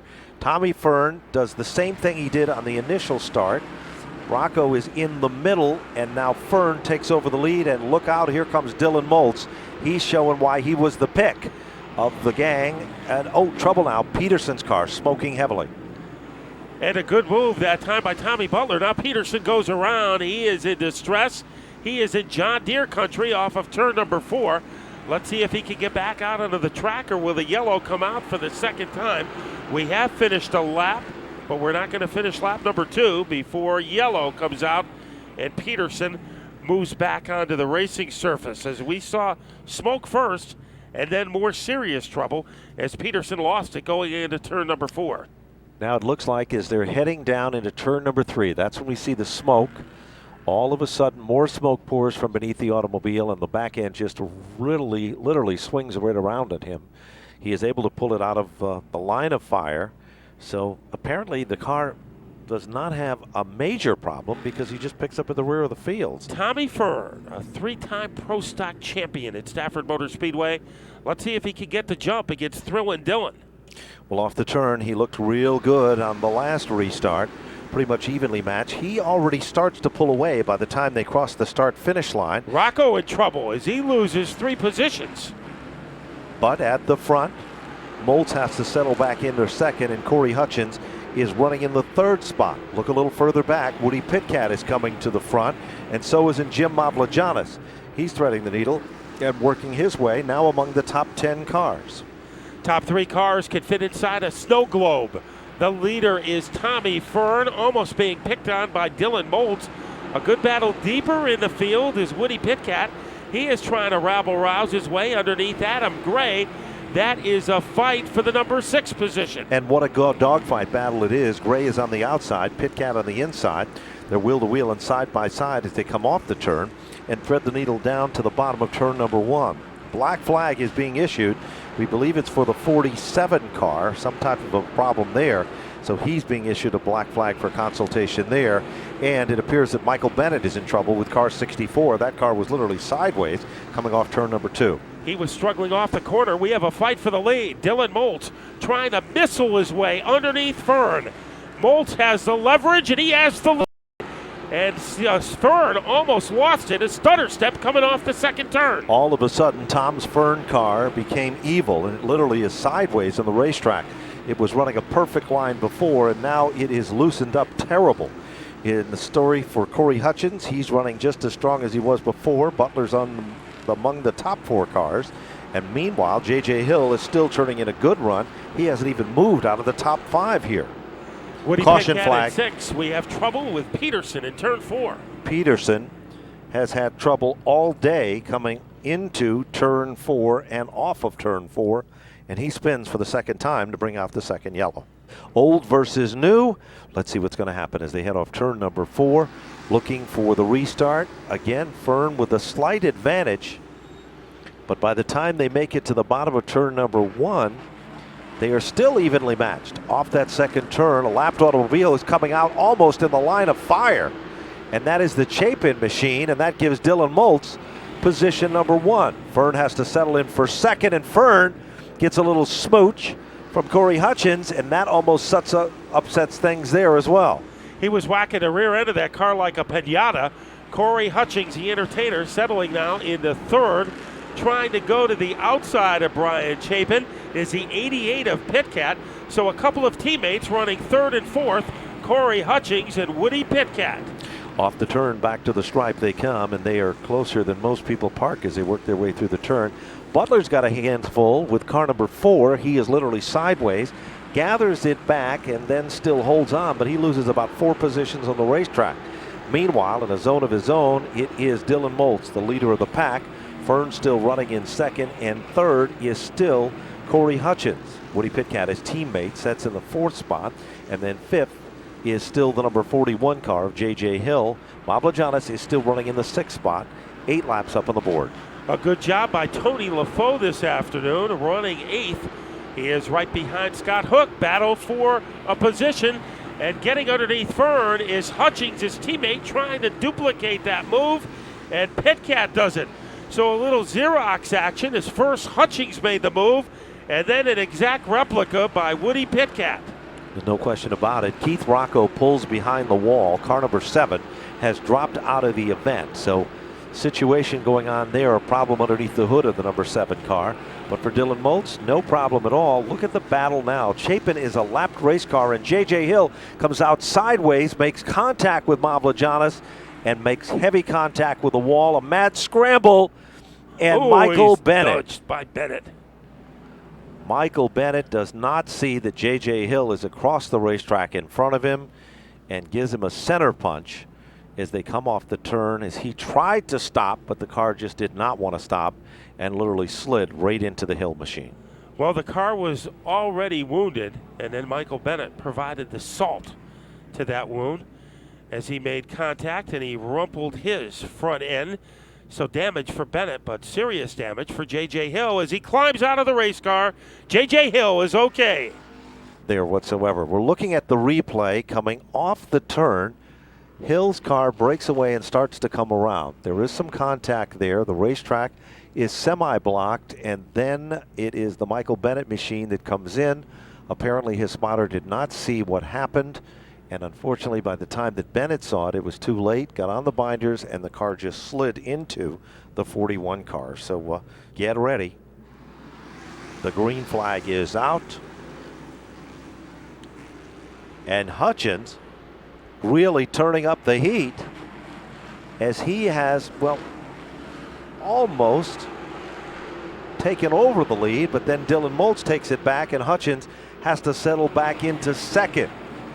Meanwhile, Woody Pitcat's up to third. He's not happy with that. He's going to the front, and Mavlajanis has moved into the 4th spot with car number 01. Scott Cook, you were right, Matt. That's a good race car, and it is now among the top 5 as Tommy Fern drops back to the 6th spot. And now here comes Tony LaFoe. He's trying to whirlwind his way into the top 6, and he is fenced off by Fern for the time being. Hutchins got a little out of shape coming off the corner, is able to hold on to second. Meanwhile, a little further back in the field, the 82 car for Tony LaFoe is also doing a pretty good job. He has now moved in to the top 7 here. Car number 05 down on pit road. A little bit of an adjustment going on there for that team. But Dylan Moltz is still the leader of the pack, and Corey Hutchins still sitting in second. Meanwhile, Pitcat, his teammate, is reeling him down in position number 3. Ryan Pisacco picking up a position. He is now in 12th. But there's a long way to go to get to Dylan Moltz. Look at Woody Pitcat trying to bombard his way under his teammate as Pitcat is all over Hutchins like bandages on a mummy. And look at Pitcat. Freight train his way into second. A little jello tire action for Hutchins. He wiggles, and that enables Cook to pick up a position. While that's been happening, Mavlajanis moves into the 3rd spot with car number 01. That will force the number 87 machine of Hutchins back to the 4th spot. Meanwhile, setting in position number 5, it is still Scott Cook, and Pitcat looks to close up some of that gap, that unbelievable lead that Dylan Moltz has. with his machine way out in front in a zone of his own. They're approaching the halfway, this time by 2 cross flags in the air, an indication that half of the event is now complete as they head off turn number 4. Dylan Moltz in solitary confinement at the front of the field. Ryan Pasacco picking up another position, as that time he got underneath Walt Wasco, and Wasco lost 2 positions because Tommy Butler is able to cannonball his way underneath car number 71. No question about it. Pasacco is coming on strong again as he is picking them off 1 lap at a time, but Dylan Moltz is just as strong. He is really running away and hiding from the opposition at the front of this field. 16 laps and counting. A little further back at the bottom of the top 10. Good battle going on between Adam Gray, Mark St. Hilaire, and that number 23 car of Alan Provost. Provost started back in the 25th starting spot, so he's also closing up the gap rather nicely here. Meanwhile, here comes Corey Hutchins down underneath Jim Mavlajanis, and Hutchins will take over position number 3. That forces Mavlajanis back to the 4th spot. Oh, he's in trouble as yes, Cook he is. goes around underneath him, and Mavlajanis bringing out a yellow as he just lost control in the middle of turns 1 and 2. It looked like perhaps a tire might have even went down on that race car, because all of a sudden it seemed to do that. There is the Mavlajanis machine. Now Looking apparently, good now. Yep. But then all of a sudden something happens. A tire must have went down because it went from the inside of the racetrack. The car just broke away and slid right up the hill, Matt. Moltz has been great on these restarts, but Pickett has a lot of experience in this situation as they fireball their way off the corner. Dylan Moltz reasserting himself in the lead. No question about it. Meanwhile, while that's been happening, Pasacco has been threading the needle through traffic, and he has now emerged just out of the top 10. Down the back straightaway, Dylan Moltz is the leader of the pack, and Pitcat pulls back in the line, settling into 2nd. Meanwhile, in the 3rd spot still is the Corey Hutchins machine. Then Tommy Fern comes back to life in the 4th spot. Look at Pasacco and Butler and LaFoe. They are just in a dogfight battle just at the bottom of the top 10. Well, it was like Pasacco had Charmin for tires, a smooth move to springboard his way underneath LaFoe. Provost trying to do the same move a little further up the track. A good battle between the 99 of Cook, Mark St. Hilaire in the 3. And now Cook is getting ready to pick on the 92 car of Tommy Fern. Yes, there's a good battle literally shaping up there. Look at Pasacco. He is all over the 9 car as they work their way. That's John Casper's machine down the backstretch, and that is currently the battle just at the bottom of the top 10. So Pasacco is making a great comeback. Another car that's trying to do the same is Tommy Butler and Michael Bennett are all working their way through the field. Well, something wrong with the Ryan Pasacco car as LaFoe and Provost get by him on the outside. So that car running into more difficulty, the 48 of Pasacco. At the front of the field, Dylan Moltz, we've seen him do this for the first 21 laps, stretch out his lead over anybody who is in 2nd place. Chapin's machine is smoking heavily. He's trying to get down off the racetrack. Not a good weekend for the number 47 team as they head down on pit road. Mechanical woes, the story in that one. Dylan Moltz still the leader of the pack. Woody Pitcat and his teammate Corey Hutchins running 2nd and 3rd. Tommy Fern in the 4th spot. Cook is in the 5th spot. 6th spot is Mark St. Hilaire. 7th position is Gray. 8th position is Casper. 9th position is LaFoe. And in the 10th spot, it is the Provost machine, and then it is Pasacco just out of the top 10 running at 11th. And Dylan Moltz leading by about the length of a shopping mall over the 88 of Pitcat. But there's some hectic activity a little deeper. Tommy Fern doing everything he can to hang on to 4th, but making a strong move was Cook. St. Hilaire is there, Gray is there. A crumpled front end to the Adam Gray car, that hood, but it's not slowing him down as he is tormenting the 3 of Mark St. Hilaire. That is exactly what is going on, and it is really some real torture there between these guys going back and forth and literally trying to put the move on each other. 24 laps, 6 laps and counting. When they come back to the stripe this time, they're getting the high 5 from Chris Cambato. There is 5 laps remaining in today's feature event for the late models. Well, Dylan Moltz could have a recliner in that car. He has a relaxingly large lead over Woody Pitcat, but the sparks are a little deeper and an entertaining battle. Cook is in the middle of it. St. Hilaire, Gray, John Casper. So you said he has a skill of a surgeon. He's going to need it now as Casper trying to jackknife his way underneath the 97 of Gray. Maybe we should say he's trying to scalpel his way underneath Gray. Meanwhile, Passaco used things to take advantage and pick up yet another spot. Gray is still battling with St. Hilaire. That's the battle that Matt was talking about. And Cook is directly in front of them. 26 laps and counting. The leader is still Dylan Moltz. Meanwhile, here comes Gray and St. Hilaire. Wheel to wheel and side by side. Gray's car looks a little worse for the wear, but he's still holding on and still looking racy at this point. Well, Dylan Moltz was a winner in 4 divisions at the Richard Petty Racing School, but this is what he does the best. The full-body late models. 2 laps stand between him and a victory. Woody Pitcat running a sturdy second, followed by Hutchings. Let's see what Moltz can do. Will this be coronation time as he thunders his way down the backstretch? No question about it. Down deep into turn number 3, Dylan Moltz is still the leader of the pack. This time, when he comes off turn number 4, white flag is out. 1 lap to go for Dylan Moltz. Last time by, down into turn number 1, Moltz in command. Off the turn, here's turn number 2. Moltz leads him down the backstretch. It's Dylan Moltz leading him down into turn number 3. Moltz with a commanding lead. Pitcat still running in second. Ladies and gentlemen, here he is. Dylan Moltz will take down the victory. Woody Pitcat in for second. Corey Hutchins for third.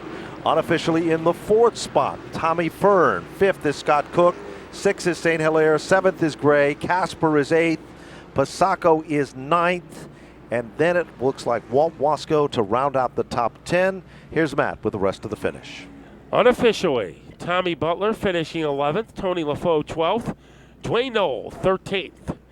Provost, Alan Provost 14th. Jim Avlagianis 15th. Michael Bennett was 15th. Then it was Tracy Brule, Doug Blowers, Dave Ray 17th. 18th, Tim Fogg. 19th, John Morgillo Jr., Brian Chapin 20th, then followed by J.J. Hill, Keith Rocco, and Jim Peterson. So kind of a dazzling performance by Dylan Moltz. Remember, who will be playing to his strength next Friday night. Hopefully everybody is here for the 100 lap sponsored by Lincoln Technical Institute. And right now, Dylan Moltz will have some celebrating to do, and a couple of teammates in second and third, Woody Pitcat and Corey Hutchings. So a very impressive podium at CarQuest Victory Lane. For Dylan Moltz, still only 18 years old, and that is the amazing part. He's not going to be turning 19 for another month. So to have those so much done so early in his career, it's amazing. Will Chris Quinker report to your camper? Chris Quinker, report to your camper. Right now, we're reporting to Victory Lane and Joe Koss. Well, Dylan Moltz has found his way in CarQuest Victory Lane once again. Here he wins the late model portion of the Spring Sizzler. He'll climb out of the race car, and Dylan Moltz back to Victory Lane in the late model. Stands atop the roof and spreads the crew and Cal and everybody else down here with some water. But, well, Dylan, you've had a fantastic week, and now you end up getting another win in the greatest race in the history of spring. Tell us how you were able to put such a dominating performance together. I mean, this is a team effort all winter. I mean, putting the car back together from last year. That was, in the beginning, I wasn't sure how it was going to go. We had some new guys in the front. I mean, not new to the sport, but new to the vision. Keith in front of us. And looked like guys were pretty antsy there on the beginning of those couple starts, 3 wides. I mean, that's a little bit too much for me, but whatever. We managed to get through there. I got to thank all my guys. Great job, all my sponsors, AAA. But more important than my sponsors, I got to thank all the fans, this track, and this win means a lot to me because finishing off this great week at Petty Enterprises for the driver development program, getting picked for that, and we had a couple losses over the winter. I lost my grandfather over the winter, and my grandmother's in the hospital now, and probably one of the most dedicated guys on this crew. We lost his wife over the winter too. So this is for them. I mean, without them, this wouldn't be possible. Certainly good medicine to give him a win. Yeah, thank you. That's Dylan Moltz. He's a winner of the late model portion of CarQuest TechNet Spring Sizzler as he celebrates here in CarQuest Victory Lane. Sneak out over here and talk with the second place finisher behind the wheel of car number 88, Woody Pitcat. Well, The second leg of your three-legged race today is in the books. What did you think about the second one? Yeah, it was good. It was fun. I tell you, these guys, they worked their butts off there down in New Haven. I wouldn't be here if it wasn't for them. I'm lucky enough to just show up and drive this thing, and I'm glad to see my teammate Corey running better because they were struggling last week. And how about Dylan Moltz, the guy? He's unbelievable. I was trying to catch him, but he's a good wheel man. So, I just got to thank everybody, Mr. Snow, and all the guys down there in New Haven for busting their butts. And we were just a little bit too tight in the center. We'll get it better, and hopefully we'll be 1-2, either me or Corey or whatever, vice versa. Real quick, you have enough gas in the tank to go 200 laps? Oh, yeah, I'm fine. I'm ready for 200 after 200 after 200 after 200. Well, he might be the Tony Stewart or the Kyle Busch of Stafford Speedway. Corey Hutchings, how about that? A third-place run. Good to see you back in a good top 3 race car. I'm excited to be back here at Stafford Motor Speedway. I tell you, it's great to be in a good car. I gotta thank Billy Snow Sr. for giving me the opportunity to drive this thing. If anybody watched this car go the last few practices, we weren't that good. We finally hit on something, and like Woody said, it's great to be 2-3 here, first time out together. And like I said, I can't thank Billy Snow, Eddie Gerch, all the guys in the crew. I mean, these guys, they do all the work on the car, and we get the fun to drive the cars, and I'm just excited to be back here. Well, it's good to have you back. Congratulations on a podium finish to start the season. Thank you. That's Corey Hutchings. He'll finish third in the late model feature event as Dylan Moltz celebrates another victory in CarQuest Victory Lane. Let's give them a send-off and let's give them a wave. We'll ask you to get up in turn 4, wave your hats, your programs, and anything you've got. Make some noise and stomp your feet. This is what racing in New England is all about. This is what racing in NASCAR is all about. You are the fans. This is the Wheel and Modified Tour. Get ready. You're about to witness something like no other. Salute as we are about ready to commence. Paired off. Ready. It's showtime, Stafford style, from the Stafford Motor Speedway. A final wave off from the fans. They're ready. The NASCAR officials are ready. The lights are off atop the wheel and pace car as we're set. They head down the back straightaway. Matt, it's showtime here at Stafford. It's one of the most exciting moments in New England sports, the start of a Spring Sizzler, as we are ready to raise the curtain for what should be one of the most memorable races in the 39-year history of the TechNet Spring Sizzler. So strapping himself in, ready to take you on the start of the 200-lap journey, the voice of the Stafford Motor Speedway, Ben Dodge. We're ready. Get ready. It's about to happen off turn number 4.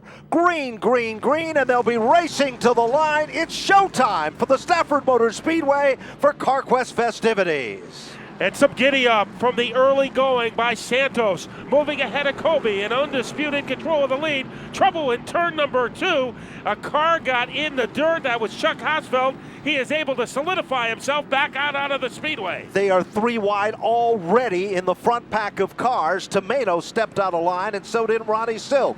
Leader remains Santos, but look a little further back in the field and you'll see that Szegedy is making his presence known in the outside lane. Keep your eyes on Silk. He's now worked his way into the top 5, Matt, with car number 6, and we've only got 2 laps into this event. And he made a pretty slick move to get by Jamie Tomato on the bottom.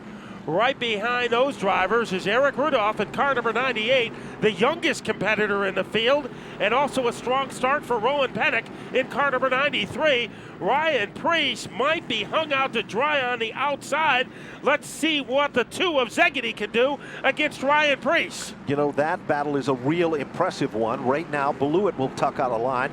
He puts the handles on the Doug Colby machine, and now moving into second, it is Jimmy Blewett with car number 14. Now remember, this is an interesting story. Blewett drove for Eddie Partridge in that operation that now runs the 6 car. He decided to take some time off, comes back behind the wheel of the 14. That's the team that Reggie Ruggiero used to drive for the last couple of seasons on the Wheel and Modified Tour. They purchased a Troyer race car, and Blewett is looking racy. He's no stranger to running for this team, Matt. He drove successfully and won many a title at Flemington and even at Wall Stadium. And at Stafford, he is good saving his tires. At least that's been the situation in the past. Eric Byrne running strongly in the number 3 spot, but he may give Silk some room to get underneath him. Doug Colby is dropped to 5th, and the old warhorse, Jamie Tomato, running a solid 6th. Meanwhile, a car that seems to be having a little bit of a problem running the outside is Ryan Preece with car number 3. Mike Stefanik just moved down underneath him, and the 76 car of Eric Beers also threading the needle to try to come back towards the front of this field. Out in front is the Santos machine. Bobby Santos has been a dominant factor, even though we've only got a couple of races going into the record book so far this season on the Wheel and Modified Tour. Blockbuster move by Ron Silk to get underneath Eric Burt, and Silk has dieseled his way into the top 3. Silk chases down the competitor that used to sit in his very driving seat in that race car. As Beluit now still setting in second, he's hunted down by Silk, who's as smooth as glass, and now Silk looks to make a bid for it as he looked to the outside, then back to the inside. Battle is for second, as you can see down the back straightaway. Here comes Silk, bonsai move to the bottom, gone, and Silk is now your second place car. Ronnie Silk started 5th, and in just 10 laps has moved into the runner-up position. Ted Christopher making some noise, trying to barrel his way underneath Rowan Pennick. That is a battle for the number 8 spot. You know, Teddy Christopher did not like the way his car was running in practice today. After the practice session, they threw everything they could at the race car to try to make some difference. Remember, in the past, Christopher has had Brad LaFontaine as his crew chief. That is no longer the case in 2010. And Ryan Priest got on the bottom groove, and he is improving as he was able to whirlwind his way now into the number 12 position right behind Eric Beers. A little deeper in the field, we see the yellow car of the Eddie Flumpke Jr. He is losing a little position to Chris Pastriak. Now is a rumble into turn number 1. Bobby Santos has led every centimeter of the way so far. He has led not only every centimeter, if you look at his times, they're almost flawless. He hits his marks each and every time by, and he is definitely among the shining stars of this event. They're starting to form into single file formation with the exception of Burt, who now just moves down underneath Jimmy Beluit and picks up the 3rd spot. Burt is a man with a mission, and we almost started to count out Doug Colby, but now he's moving down underneath Beluit. So Beluit looked strong about 5 laps ago, but see how quickly all that can change, Matt. Doug Colby making a good move as he is able to whirlwind his way underneath Beluit. Only 2 drivers had an 18-second lap last time around. One was Bobby Santos, and the other driver in the 18-second range, James Savali. Savali is perhaps considered a long shot, but not by any stretch of the imagination here, as he is also starting to show a little muscle here. Savali is one of few drivers. The owner of that team lives in the South, and in addition to that, of course, they run both a southern and a northern schedule. A lot of the skeptics said the combination of Savali and the hills would not work. I think it's working rather well. It's working good today. The best battle on the track is for 5th and 6th. That's where Jimmy Blewett and Jamie Tomeno are hanging out. So Tomeno all over the back bumper like a bandages on a mummy. Then we have Eric Rudolph behind him. Rudolph running a solid race. Then it's Pennick, and Ted Christopher is currently running 9th. One of the surprise things that we talked about earlier was with Rowan Pennick. A year ago, he felt so comfortable and so strong, and he thought he had a shot at winning this event. He said what bothered him the most, he's been thinking about it all year long, is how close he came to winning this prestigious event. Today, he was not as confident going in, but you wouldn't know it by his performance right now on the racetrack.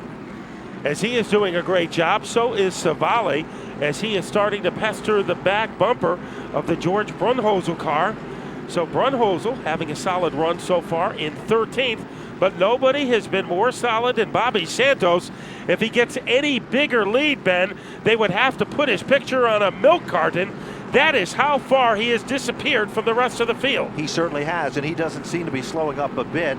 Good battle between Ted Christopher and Rowan Pennick still going on. Christopher lets Rowan know that he's there, gives him a little tap to the bumper, and then pulls right back into line. At the start of this event, the 59 car was crossed up and spun to the bottom of the racetrack, and that's Chuck Hosfeld. If you look at the rear bumper on that car, Matt, you'll see that he definitely had some help. That bumper is bent up, so somebody gave him a solid shot right there initially on the start. He's got some battle scars on the rear of that car. A good battle for 3rd shaping up between Eric Burt and Doug Colby. and Burt is able to hold him off for the time being. So we have 3 of the young veterans running 2nd, 3rd, and 4th. Ronnie Silk in the 6, Eric Burt in the 54, and also a part of the mix is Doug Colby in the 0. What a backup driver he is, as he looked like he was going to cannonball his way underneath Burt. I love the comment that Doug Colby made in the pit party earlier today. He said, I'm not really sure that I want to run full-time anyways.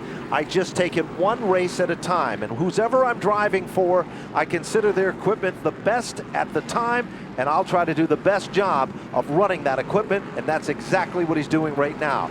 Probably of all of the teams that are represented here in this event, Colby's team is one of the lowest financed team, but Ralph Solom has the most desire and years of experience at running here at Stafford.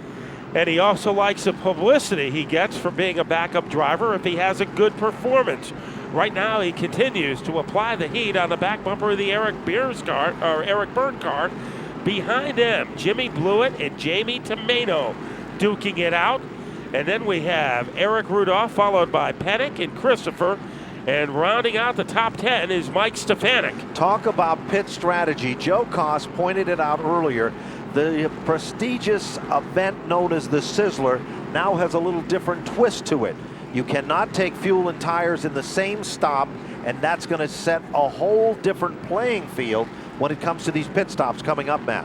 Now, you can take tires and fuel in the same caution, but you have to go into pit road, get one done, then go back out onto the track, and then if the caution is long enough, come back in. So you can do twice during one caution, but not on the same stop. That is correct. And look at this battle between Eric Burt and now the Blewett machine, car number 14. That's been going on for quite some time. Colby has moved into the top 3, and once the commanding lead held down by Santos, still good, but not as strong as it was earlier. And believe it or not, in 29 circuits, they are already starting to come up on lap traffic. Among the first cars to be lapped will be the number 33 of Wade Cole, and in front of him will be Johnny Bush with car number 68. 3 drivers in the 18-second range on that last lap. Bobby Santos, Doug Colby, and also Chuck Hosfeld. So Hosfeld currently 18th, but he is starting to make up some ground. Never count out Hosfeld. He is a man that can overcome diversity. Remember, he's driven the Bob Garbarino car before, and he's had a lot of success here at Stafford, so he runs this track exceptionally well. Doug Colby has gotten a second wind, and that second wind means he is a factor in chasing down Ronnie Silk for second.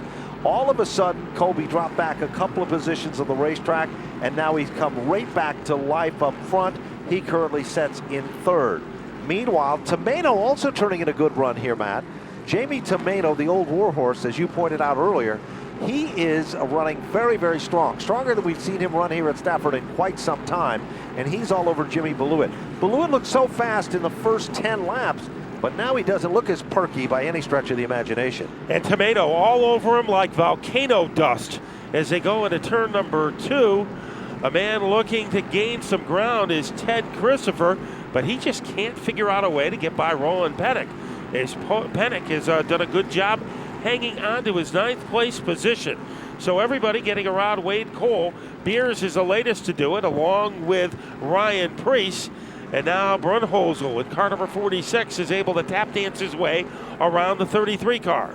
There's no question about that. And now we're seeing the lap traffic come into play here. Doug Colby that time literally reeled in on Ronnie Silk and almost had that second spot. Goes up the hill just a bit. It just doesn't happen and pulls it back in the line in 3rd. Tomaino still working over Jimmy Blewett, and that is currently the battle for the 5th spot. And then it is in the 6th position. It is the number 98 machine of Rudolph running in a 6th spot, and a very good 6th position there. Meanwhile, Tomaino just gives Blewett another little tap to the bumper. 36 laps and counting in this 200-lap event presented by CarQuest. Tomaino is moving like flames coming out of a dragon's throat as he is doing a spectacular job trying to get the spot away from Showtime, Jimmy Blewett, and Blewett giving up ground very grudgingly. Ronnie Silk, a little bit of separation between himself and the 0 car of Colby, but they come off the corner and Colby is right there with him, Eric Burt running 4th, Blewett 5th, Tomeno 6th, and then Eric Rudolph running 7th. And that's currently the way they run in the top 7 positions. Currently in the 8th position, it is Rowan Pennick. 9th is Teddy Christopher. Stefanik is running in the 10th spot. Beers is 11th. Priest is 12th. And Brunthutzel sets in the 13th spot over Bonsignor and James Savali. So as they shuffle their way into turn number 3, it is Bobby Santos, the dominant factor ever since Jackaroo gave the command to start the engines.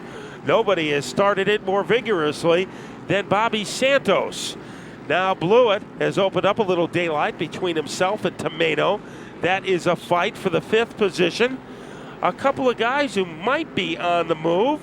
James Savali in 15th. And the guy right in front of him in 14th, one of the 2 rookie drivers in the field, Justin Bonsignor.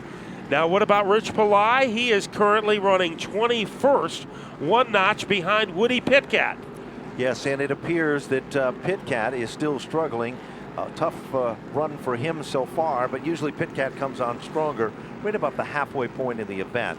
We are 42 laps in to this 200-lap event, and things are starting to settle in just a bit. Let's talk about some of the stories in this event as well. We talked about Jamie Tomeno.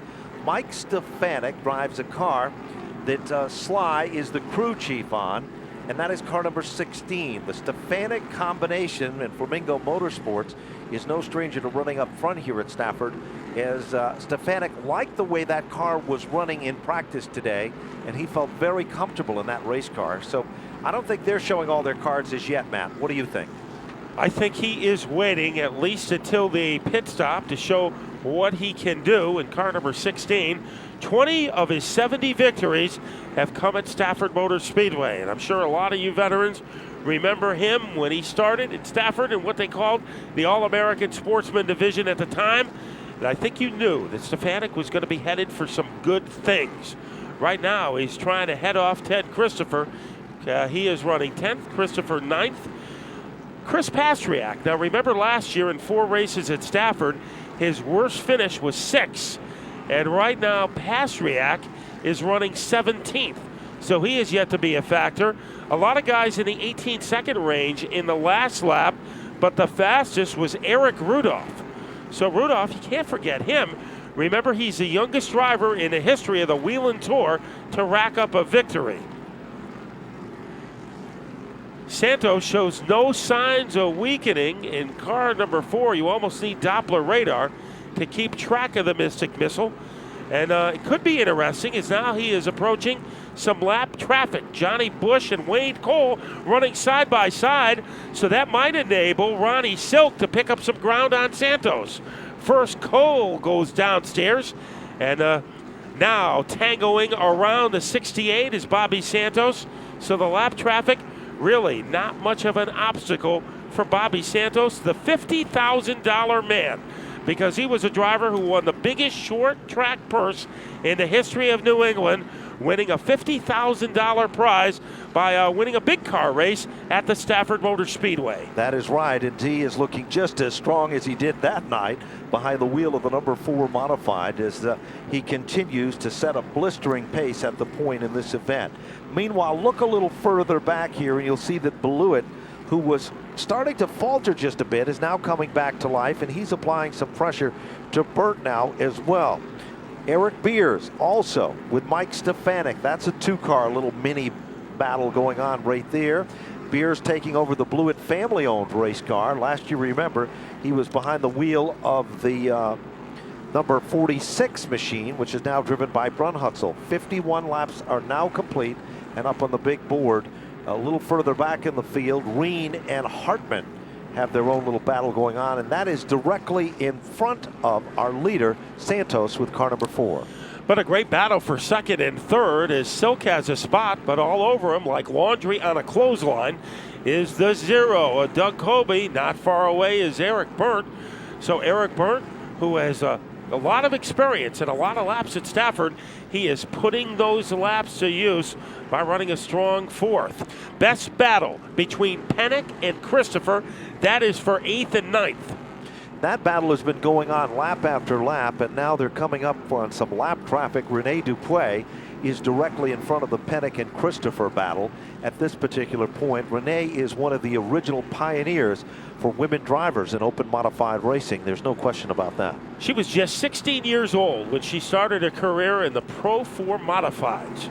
She advanced to regular modifieds. Now we have trouble in turn number 3. 3 cars get together, and another car, our leader, is stranded in the middle of turns 3 and 4. The Santos machine is spun between turns 3 and 4 in a jingle that took place. Hopefully we've got it on our television monitor, but what a heartbreaker for Santos. The leader so far out in front, literally gone at one point, and some lap traffic creates a situation that is an unfortunate one, and it looks like the number 4 car, the damage does not appear to be too severe, thank goodness. Leader, Santos, comes up on lap traffic. Johnny Bush, the 68 car. Bush makes contact with Santos. Santos goes spinning like a top. A lot of people are on pit road, so our pit reporters are going to get busy in a moment. Rowan Pennick, one of those drivers who went along with Chris Pastriak. Stefanik almost ran into Santos coming out of the pit. So a little problem as Santos was coming in, Stefanik was leaving, and they almost came together as we go to Joe. We're trying to go to Joe. Hopefully we will get that problem straightened out with Joe Cross. Right now, Casagrande is back out onto the speedway. Eric. So these drivers, remember, they can't do both fuel and tires at the same time. Interestingly enough, the Santos team did put fuel in car number 4. It started to go and then it stalled. The crew came over the wall, gave him a little push and fired back up, and he picked up at the rear of the field. Bob Slade looks the field over, and there's the lazy green, and it's Colby who quickly jumps out into the lead. Ralph Solom's race car is now the leader of the pack. Ronnie Silk sets in second. Here comes Burt now down underneath Beluit, and Teddy Christopher becomes factor number 5. He is fighting with Eric Barrett for the number 4 position. So on the outside, Christopher can't get there, and now he is vulnerable to Jamie Tomeno on the bottom. Good battle going on right there, and now all of a sudden up the hill, a problem. Monsignor got out of shape and almost cost Woody Pitcat a position or 2. Meanwhile, Santos is trying to thread the needle through traffic, and he's doing a fine job of that. Pitcat shuffles further back. James Savali is there as well. Bobby Santos trying to air rifle his way past the 51 car. He pulls off that move.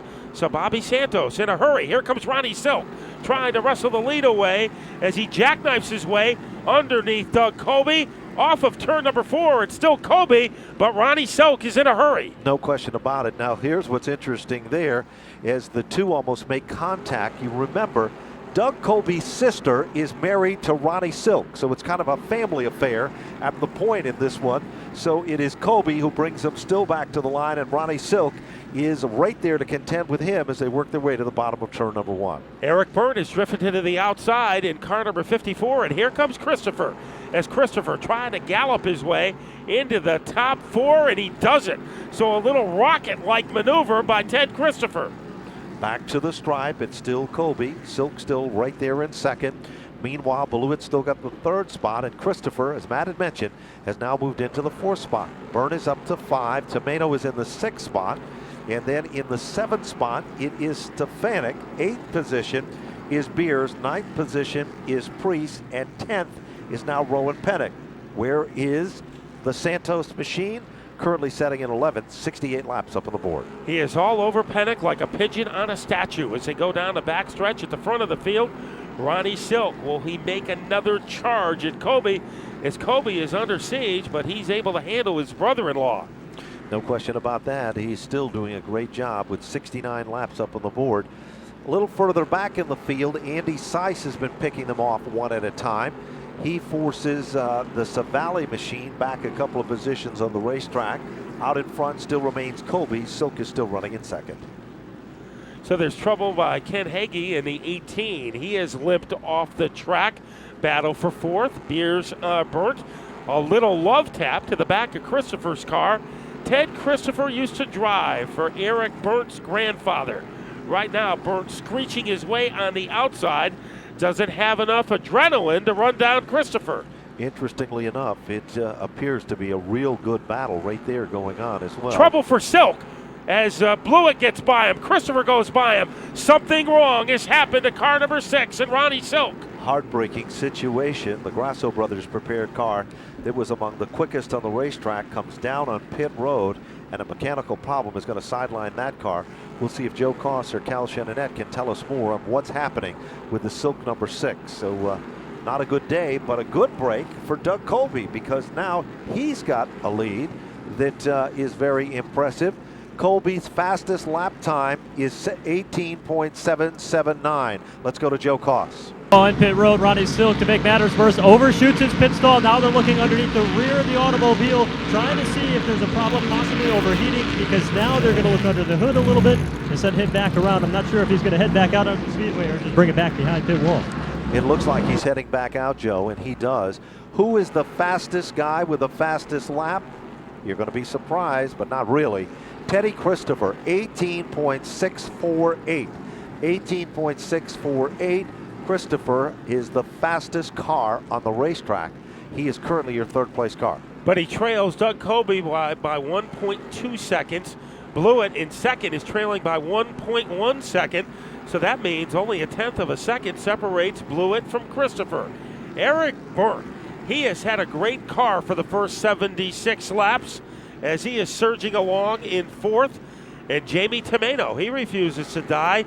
So if Tomeno has a top 5 car this afternoon, I think he'll be doing cartwheels, as the old warhorse has plenty of firepower. Stefanik right behind him, and then Eric Beers running 7th. Then in the 8th spot, it is currently Priest. Pennick is 9th, and Santos has now moved into the top 10. So that's currently the way they stand among the top 10 spots here. Christopher and Blewett, there is no love between those two.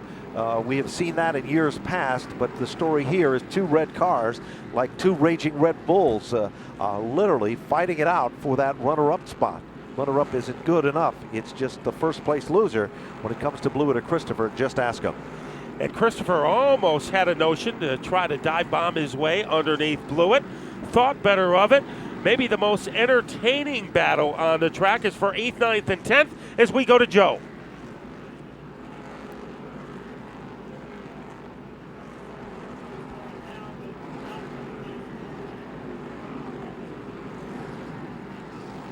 There's no question about that. It's a good battle going on between Blewett and Christopher still, lap after lap. There's no question there. That battle still continues. But for Doug Colby, he is out in front and pulling away. And Ralph Solom is smiling from ear to ear with this one, because this would be another great Sizzler story if the little guy, without the big backing and the big support, with the driver that wasn't even supposed to be the driver, who's setting behind the wheel and is doing a masterful job, and that's Doug Colby. As Ralph has never won the Spring Sizzler before, right now Doug Colby continues to put plenty of distance between himself and the red combination, the Blewett and Christopher. Ryan Priest running 8th. That's a pretty spirited battle between Yes, it is. Pierce, Pennick, and Bobby Santos now in 10th. A guy that has passed perhaps more cars on the racetrack than anyone is Chuck Hosfeld. After being involved in a jingle initially on the start where he got bounced around like a ball in a pinball machine, Hosfeld is up to the 11th spot with car number 59. And this, like some of the other teams, is a brand new team, and they're just doing a great job of overcoming the diversity that they faced at the start of this event. Well, now Johnny Bush is in front of Doug Colby. Remember what happened when Santos tried to go around him? But Colby has a little more success as he is able to whiplash his way around the 68 car. So does Blewett, so does Christopher. The lead about 0.8 of a second for Doug Colby. In 84 laps, we have had 3 leaders, 1 caution, and Doug Colby, the 3rd leader of this race, and he is leading by about the length of a telephone pole over Jimmy Blewett, who started to open up some daylight between himself and Christopher. You have to wonder if the strategy is now becoming to save the tires a bit, because Christopher was right there with Blewett, and now he seems to be off the pace just a bit. Is that a planned maneuver, or it is, well, just a factor, I guess we'd have to say. Down on pit road again, unfortunately, the 6 car is back on pit road for Ronnie Silk. What a heartbreaker for them. They had among the quickest cars here before a mechanical problem took them and sidelined them in the competition here. He is 2 laps down now, and it's going to get worse as his crew works on that car. And it is Stefanik in 6th, and in striking distance is Eric Beers in 7th. So Eric Beers, a good solid run, as we are still not at the halfway point. So there's a lot of race to go. You know, in years past, Ted Christopher didn't know the meaning of that phrase, save your tires, but he had to refine his driving style a little bit when he was contending for a champion. He copied some of the driving technique of the 5-time champion, Tony Hirschman, and now he is much better on his equipment than he used to be. There's no doubt about it. Right now, Beers is applying some pressure to Stefanik, and that is currently the battle for the 6th spot. Stefanik now being pressured heavily as Beers is all over him, and now Beers looks to the inside, gathers it back, and pulls it right back into line, as that's a good battle, equally as impressive there as well. So a 1/10 of a second separating those 2 drivers, and it looked like Beers almost tried to scorch his way underneath that 16 car. Then it's Priest, followed by Pennick, and now Bobby Santos has some company, and Chuck Hosfeld, as you said, he's passed more cars than anybody, and he is running solid laps. 19.02 was his last lap. So Chuck Hosfeld was elbowed to the curb early, but he has made quite a comeback. He certainly has. You can see that the laps are starting to settle in just a bit. We are approaching just 8 laps shy of the halfway marker in this CarQuest 200 lap event. 92 laps and showing up on the big board. There's no question about it. Colby is still being very consistent. 18.920 on the last time by. Beluit was an 18.977 and Christopher was an 18.909. So that means Christopher is the fastest of those 3. And they have pushed the Ronnie Silk car behind the wall. So he apparently is finished for this afternoon in 28th place. Ronnie Silk, but he had a good enough car, Ben, to be the winner. He certainly did. I think the same can be said about the Santos machine, as now it is Priest that comes up on a lap car, which is Wade Cole. So Priest, Pennick, Santos, and Hosfeld, they haven't been able to shake each other off lap after lap. And look at Eric Beers trying to get around the Santos machine, and that has been a battle that's been going on for about 25 laps, believe it or not, and nobody can gain on anybody else. Currently, here's how we stand: 96 and counting. Leader is Doug Colby. Beluit is 2nd. Christopher is 3rd. Byrne is 4th. Tomato is 5th. 6th is Stefanik. 7th is Beers. 8th is Priest. 9th is Pennick. And rounding out the top 10, it is Bobby Santos. 11th is Hosfeld. Zegedy is 12th. Monsignor is 13th. Azus is 14th. Rudolph is 15th. That's currently the way they stand on lap number 97. And Colby has extended his lead to 1.2 seconds over Blewett. Let's see what Showtime does against lap traffic. Oh, trouble down the backstretch. It appears that a little bit of a hiccup. Trouble on the front stretch, too. All of a sudden, Santos has now moved down underneath Rowan Pennick. Bobby Santos has moved underneath Pennick and picked up a spot. Well, Joe Hartman wound up in John Deere country. He kicked up a lot of dust, but was able to get back out onto the racing surface. So we have had only one caution for the first 100 laps. Doug Colby took over the lead from Ronnie Silk, and he is now leading by a 1.5 seconds over Jimmy Blewett. Yes, Bobby Santos, maybe that's a battle we're going to have to keep an eye on, Ben, as Santos is closing in on Ryan Priest. Remember, 2 weeks ago, they were battling for the lead in the icebreaker. Today, they're about to battle for 8th place. That's been happening directly in front of them is a battle for the 6th and 7th spot. Stefanik still holding off the driver of car number 76, and that, of course, is Eric Beers. So there's several different little battles going on. 101 laps up on the big board. It's difficult to pass Stefanik, and people have had problems doing that for more than 20 years, as he is leading by about an arm's length over Eric Beers in the battle for 6th place. That is a great battle, as we said, continuing to go lap after lap. Colby's last time by 19.040. That is a little bit slower than Beloit's 18.993. And Christopher is still faster than both of them with an 18.973. So 103 laps are the story here in this one. And now Byrne has moved in, making it a 3-car bid between Beloit, Christopher, and Byrne. And things are starting to get crowded in the fight for 8th as Priest and Santos. Pennick was up there momentarily, and then he faltered back a bit. Hosfeld is in the ballpark. And Todd Zegedy, we haven't talked about him that much this afternoon, but he is running in the top 12. Meanwhile, Santos still really trying to get around the Priest machine, car number 3, and now Hosfeld is applying some pressure to Pennick. They come off the turn. Lapped automobile becomes Rene Dupuis with car number 90 as 105 laps continue to show up on the board. And now Doug Colby trying to wheel and deal his way around the 17 of Glen Reed. So Colby leading by a 1.5 seconds over Jimmy Blewett, and that margin has stayed the same over the last handful of laps.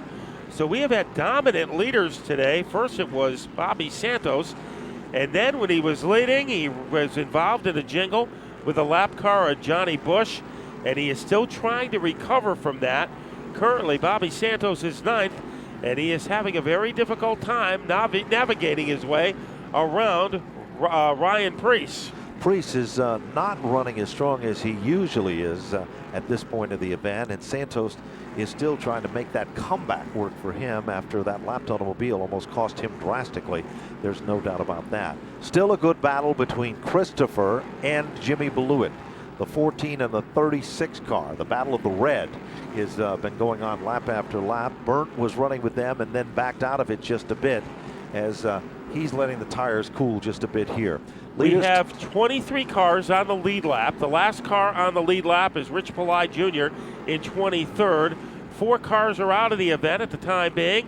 Summers, Hagee, Brunhosel, and Silk. 109 laps now showing on the board.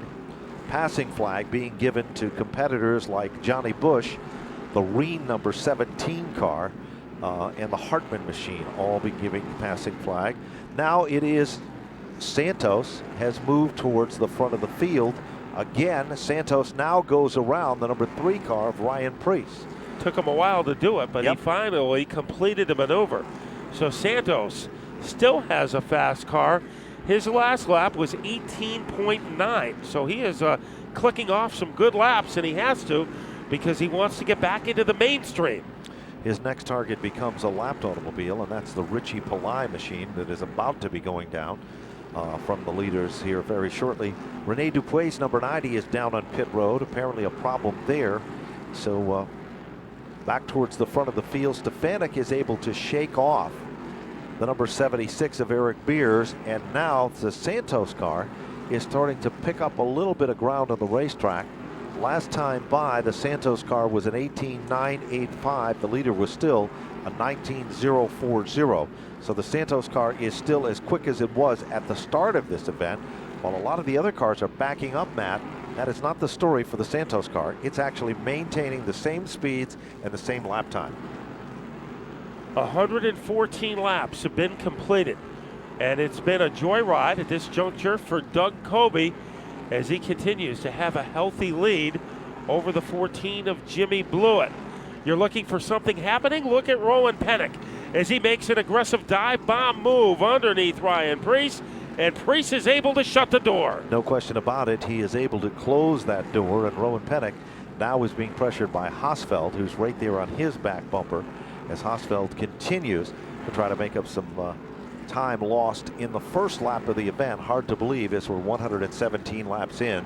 Wade Cole's car down on pit road just fell off the jack a second ago, so they're struggling with some type of a problem there as well. Johnny Bush pretty much the same there. Woody Pitcat is battling with Goodale, and it is Pastriak right there with them, so that's another little round that has been having their own little mini war taking place. So we have had problems with a lot. That Johnny Bush car has been about 5 laps down as Doug Colby, I mean, he is making it look easy out there. Now, we're on lap number 120. It's been a long time since the drivers came in for service, and Doug Colby hasn't gone in yet, I believe. Well, it certainly does appear that way, and he is still maintaining a great run at the front of this field. Colby comes up on lap traffic as we speak, and that lap traffic is the number 50 machine for the Goodale team in operation there as well. So here comes the leader. Oh, trouble now. Flemke goes spinning like a top and almost collects Teddy Christopher as he regroups the race car. Wow. But the second yellow is out on lap number 120. And now things are going to get really interesting as the action shifts from the track to pit road. Let's see what Doug Colby decides to do. Almost everyone will follow his example, and here he comes on the pit road. Our leader, Doug Colby, is in the pits. What about Jimmy Blewett? He's there. Christopher is there. Joe Koss is there. Doug Colby, no complaints on his race car when he first came down under that first caution flag, so he said, we'll stay out and see if we could stretch it a little bit. They'll come down on pit road on this opportunity past the halfway point. Several of the cars will come down pit road. Just a couple of things to look for. Bobby Santos will take tires. Rowan Pennick will take tires along with Mike Stefanik. And also the 79 machine of James Savali have not yet taken tires. So does Ryan Priest. They'll all make tires. Many of these race cars feeling just a bit too loose out on the racetrack. So they'll make chassis adjustments for that at the same point in time. Todd Zegedy also in. He'll take tires as well. It's a 4-tire change for Ted Christopher as the crews frantically work. 5 men over the wall here at the Stafford Motor Speedway as they work for the race off of pit road. And it is Eric Beers who's the first car off of pit road. Mike Stefanik, good work for that team, followed by Bobby Santos and Jimmy Blewett, your top 4 off of pit road. Interestingly enough, Joe, there is no question about it. What happened? Bierce's car stalled when he was trying to get back on pit road. It was Wade Cole who gave him a push that got it fired back up again. And even though you might say you can't teach an old dog new tricks, Doug Colby, car number 0, came in, made the initial stop, and got back out as quick as most.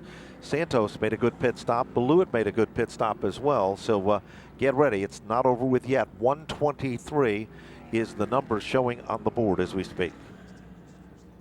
Ted Christopher on pit road. Let's go to Joe Koss. Well, trouble for Ted Christopher on that pit stop. Extremely upset on the radio. Asked the crew what happened on that pit stop. They had a lug on the socket on the lug net got jammed. It fell off, and then they couldn't get it back on quick enough. So a very lengthy stop. Trouble similarly for Ryan Priest. They had a hard time getting the left rear tire on his machine. One of the fuel strategy things comes into place as Todd Zegedy comes back down pit road, takes his splash of fuel. He is set to go the distance. Keep in mind, Ted Christopher has not yet come in for fuel. They say they need about 25 caution laps to be able to do that. I don't know if we have that just yet in this event. It's going to be real tight on fuel for the 36. Let's see what's going to happen. They're about ready to go back to green off turn number 4.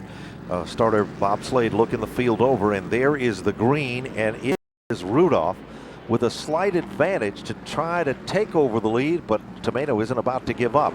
They're wheel-to-wheel and side-by-side. Stefanik comfortably in the 3rd spot. With him is Santos, and there's Blewett back to the front. Here comes Tomato. He muscles his way back into position number 1, and Stefanik's car is dancing without a partner. Currently in 2nd. Keep your eyes on Stefanik, as Stefanik will now take over the 2nd spot. Santos drops back about 2 positions, and here's Christopher. When he's mad, he is racy, Matt, and that's what we're seeing right now. Bobby Santos trying to get back onto the bottom groove. Ted Christopher not making that possible right now as the 36 is underneath him, and now Santos gets down low. Priest battling for the number 4 position as he is trying to jitterbug his way. There's trouble as the leader, Jamie Tomato, goes around. Stefanik and Tomato made contact. That set off a ripple effect, and that ripple effect sees several cars spinning, among them being the Pillai machine, the Woody Pitcat number 28, the 8-ball car, but the heartbreaker of this one has to be Jamie Tomato, leader of the event.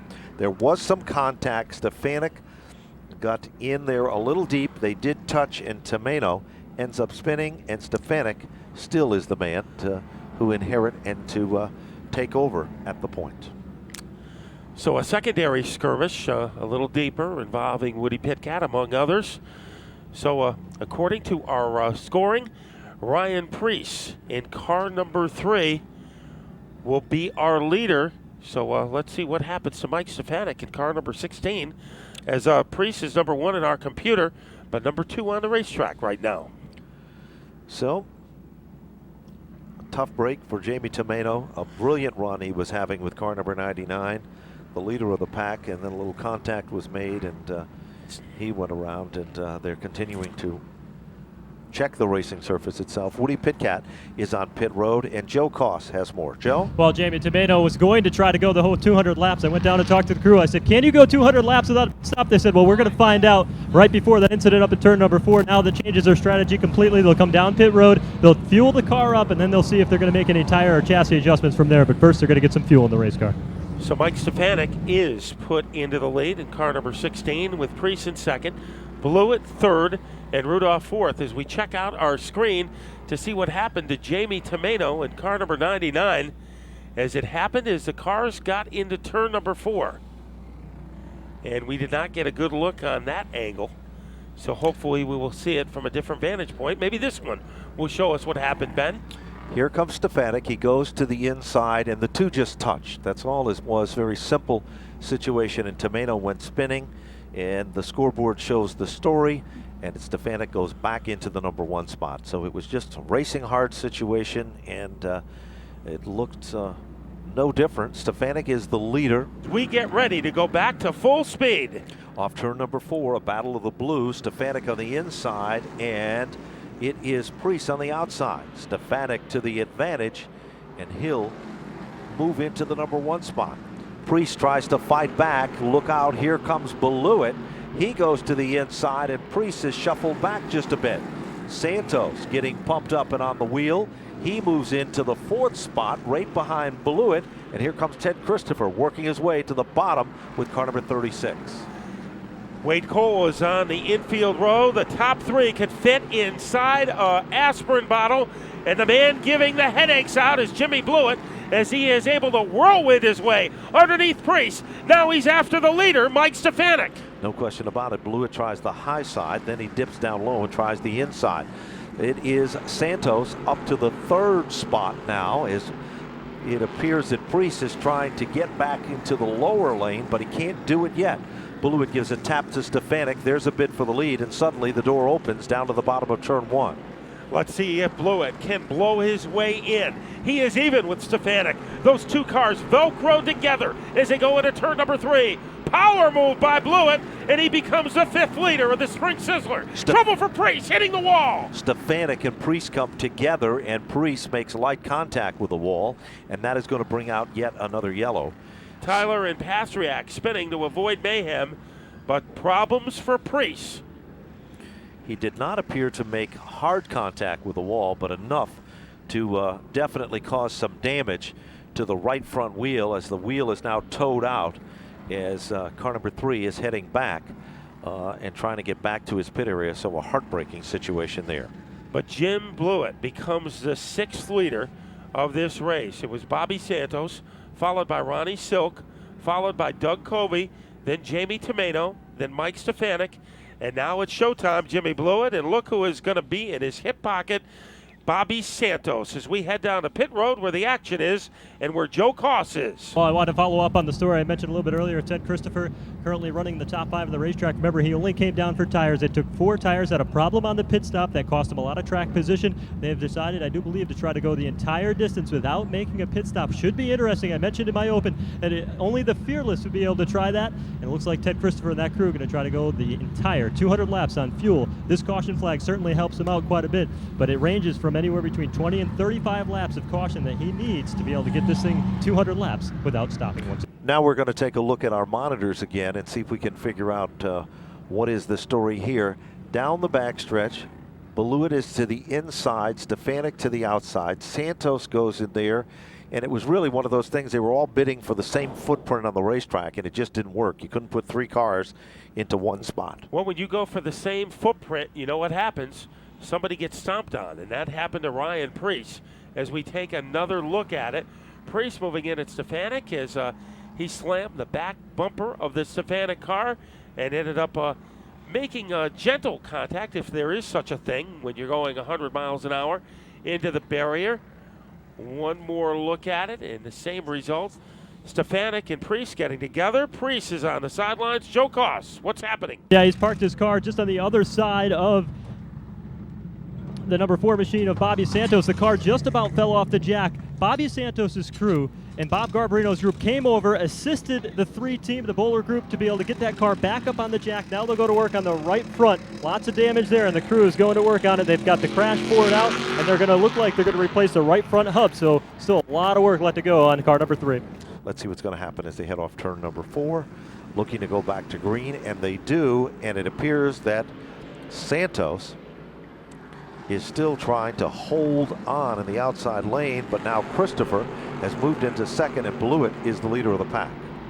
So swooping his way into the runner-up spot, Ted Christopher, as he is able to nudge his way past Bobby Santos. Santos hung up on the outside, and now he tucks it back in behind Christopher's car. So a good move by Stefanik by Santos to get back on the bottom groove. Blewett still the leader, but the big question is for how long. Now Stefanik has moved back to the 4th spot with car number 16. Off the turn, back in line in formation. Another car that is coming on very, very strong again is the 0 car for Doug Colby. He's threading the needle and coming to the front of the field, and now here comes Christopher. Made a bid for it. Now Santos tried to make the same type of move that Christopher did. It just didn't work that time. As they come off the turn, back to the stripe, it's Blewett, the leader of the pack. Santos tried to torpedo his way underneath Christopher. The move didn't work. He's going to try it again in turn number 2. And again, Christopher responds by going after Jimmy Blewett for the lead.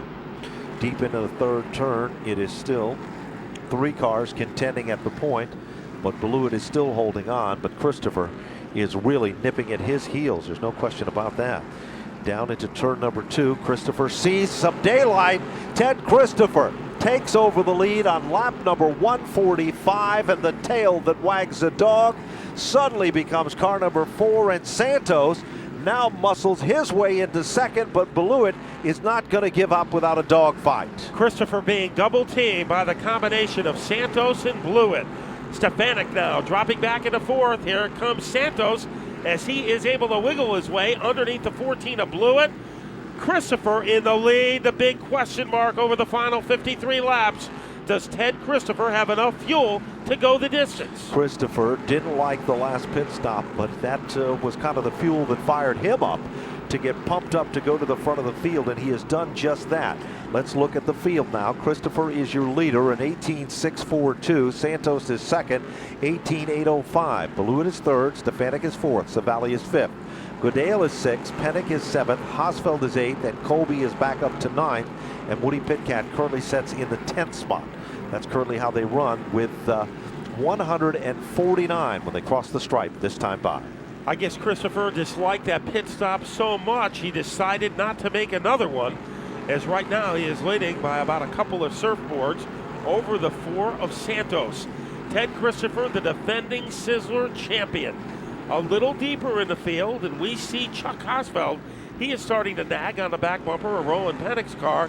So Chuck Hosfeld has gotten into the top 10, but he is having a difficult time trying to get better than 8th. No question about that, and there's still good racing all the way back through the field as well. Leader Christopher comes off turn number 4 and comes back to the line. 50 laps remain, 50 laps left in the greatest race in the history of Spring. So it'll be Christopher against Santos, and also Christopher against the gas gauge. A double file battle there, with Blewett safely in 3rd, and things are starting to get interesting again in the fight for 4th between Mike Stefanik and James Savali.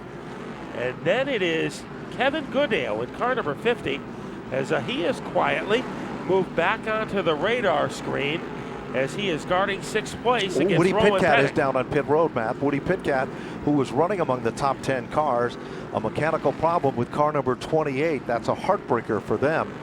As He now was Doug, 10th before that happened. Doug Colby has moved up into the 9th spot, and it's still not over with yet. On pit road, Jamie Tomato still working on the 99 car, as that team has had an up and down day. And Joe Koss has the story on the number 28 car, Joe. Woody Pickett's car came down the pit lane and they couldn't get it refired. Now finally he was able to get it refired and it shuts off just that quickly once again. They'll go ahead and put the hood back on the race car. Woody Pickett pounding the steering wheel when he came down pit road. Certainly not looking good, and they're going to wave him off. It looks like his day has come to an end. That's a heartbreaker. Woody did turn in a great run there and really just starting to come into it. Caution flag is out for a spin, and it looks like one of the Goodale cars that is That's spun. Eric. Yep, in turn number 4, and that brings out a yellow. And this could be a crucial yellow, Matt, because of the fuel gas situation on turn number 4. That's right. Santos came in twice. Looking to go back to green. Bob Slade pointing at the men in the front row. There's the green, and Christopher has the advantage, and Santos is stuck in the outside lane, and Blewett moves back into second, Matt. Blewett able to catapult his way into the runner-up spot, gets a little nudge, a kiss, a tap from Santos. He's playing the back bumper like a xylophone, but right now the 14 stays in second, and 4th and 5th is being hotly contested between Stefanik and Savali. Goodale went on the outside against Pennick. The move didn't work, and now he's vulnerable to Kobe. Meanwhile, Doug Colby moved down underneath. Goodale takes him up the hill. Goodale is in trouble, and he makes contact with the wall. We go back to yellow. Kobe tried to bobsled his way underneath the 50 car, and Goodale wound up against the railing. And he comes back down onto the main groove, but it cost him a bunch of real estate. So he heads down on pit road, even though pit road is not open at this particular point. Jimmy Blewett making a gamble, so the top 2. It's almost like they are at a crap table rolling the dice as here comes Christopher out of the barrel, and Christopher has a battle on his hand with both Santos and Blewett. Blewett goes up the hill. Santos is right there, and now Stefanik and Savali are right back in the thick of things. Down the back straightaway, it is Blewett that sees some daylight. He's going to go for it as he comes off turn number 4, but it's still Christopher bringing him back to the line. Here comes Santos looking to elbow his way underneath Blewett. Ted Christopher has won the last 2 Spring Sizzlers. Can he do it? Trouble on the backstretch, as it looked like Doug Colby now is able to maneuver his way underneath Savali. Off the turn, back down to the line, and there's still great action going wherever you look in the front pack of cars. Chris Pastriak moving his way. He is 8th. Remember last year in 4 races at Stafford, he finished no worse than 6th, and he has companionship. Look at Todd Zegedy gallop in car number 2. Todd Zegedy was considered out of this a few laps ago, but he has now gotten his second win, and he's pressuring Hosfeld. Coming to the front of the field with a vengeance there as well. Meanwhile, Blewett and Santos, still either one of them not giving up in their battle between the 2 for the second spot. Meanwhile, Stefanik still sits in that 4th position, a little further back in the field. There is still several good mini battles going on there as well, and among them being a battle between Burnt, who's trying to pressure Bonsignor and Hosfeld to get back towards the front of this field. That's the battle for the 9th, 10th, and 11th spot. 171 now off the board. Now we go to 172, and Christopher still the leader of the pack. And 2nd and 3rd can fit inside a cowboy hat. That's where Blewett and Santos are still battling. Here comes Pennick.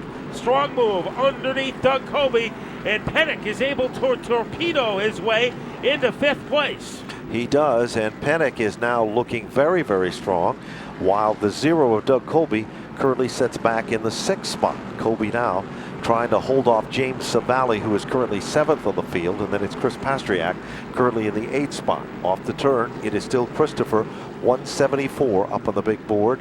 Next time by, there'll be 25 circuits remaining in the greatest race in the history of spring. And Christopher leading Jimmy Blewett by 0.4 of a second.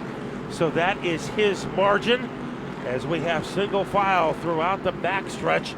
And the man putting on the pressure of Blewett is Bobby Santos. And Jimmy Blewett has always been tough to pass.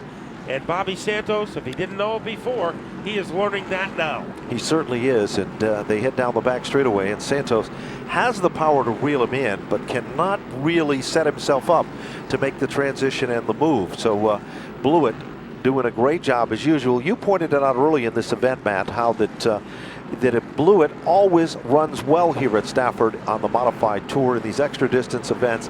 He really is a master of saving just enough. And we saw that early. He ran up front, he backed back just a bit, and then came back again. 177, still the leader remains Teddy Christopher. He is out in front and literally gone from the competition. Hard to believe that back at about, well, the halfway point in this event, Christopher was angry because his crew cost him several positions on the racetrack. Now he is so far out in front, you'd never even know that that situation happened. It's all erased from his mind, I'm sure. Well, not only did he have a great car, he had some anger management today as he used that anger to his advantage to stretch out a lead by about a wheat field over the 14 of Blewett. Battle between Stefanik and Pennick. That is for fourth. And Colby behind those two cars. Here comes Pennick. Pennick's car is noticeably getting better. So obviously a good finishing kick for Pennick as here he comes again approaching Mike Stefanik. Good, made a good bid for it. It just didn't happen there. Interestingly enough, the top 6 cars are currently Troyer cars in the field. And then, of course, we've got the home-built car of Ralph Solom. And then we go to the Savali machine, which is a racework chassis car. So 180, 20 laps remain as laps still continue to tick away. But Teddy Christopher does not seem to be slowing whatsoever. Last time by was an 18.525, and Blewett turned an 18.687 with Santos with an 18.644. Well, trouble for Woody Pitcat as he continues to crawl on the back groove. So Christopher in a little bit of distress. Pitcat in distress. But look at Christopher. Continues to stretch things out over the combination. Oh, trouble now. The 0 car goes up in smoke down into turn number 1. A couple times. Yes, it appeared that heavy smoke came from beneath the Colby machine as it perhaps had something break and let go in the race car as he was up in the loose stuff and ended up going up high on the racetrack, coming around and made contact with the wall. A heartbreaker for Doug Colby and Ralph Solom. They were turning in a great run here. Colby was running in the 6th spot currently as we speak. Now let's see if we can spot it on our monitor here. Stefanik and Pennick are going, and then all of a sudden smoke erupts from beneath the 0 car. We're about ready to go back to green flag racing. And it's a picture perfect start. Christopher by a nose, make it a car off turn number 2. Blewett fights back. Santos doesn't have much for them. And now Stefanik is hunted down by Rowan Pennick. And here is Todd Szegedy. We haven't talked about him much all afternoon as he's coming to the front as well. Santos made a bid for 2nd. That's what his crew chief wants, to put him in line in that 2nd spot. This time, when they come off turn number 4, 10 laps to go. Christopher goes into the final 10. Blewett still setting in 2nd. Santos still in the 3rd spot. Stefanik is in 4th. Pennick is among the top 5 cars. Meanwhile, here comes Santos. Tries it again. Can't find room. Those reservations have been canceled. Christopher stringing it out at the point. Pulling away. Last time by an 18.482, among the quickest laps of this race. So Christopher is not slowing by any stretch of the imagination. Meanwhile, here comes Santos again, nipping at the heels of the 14 car of Jimmy Blewett. Trouble now. Slower car on the inside of the racetrack. It looks like the Hartman machine, car number 05, trying to get off the racetrack. Will he be able to do so? Yes, he does. We still remain under green. 193 up on the board, make it 194. Little further back, Pennick and Stefanik are battling for the 4th and 5th spot.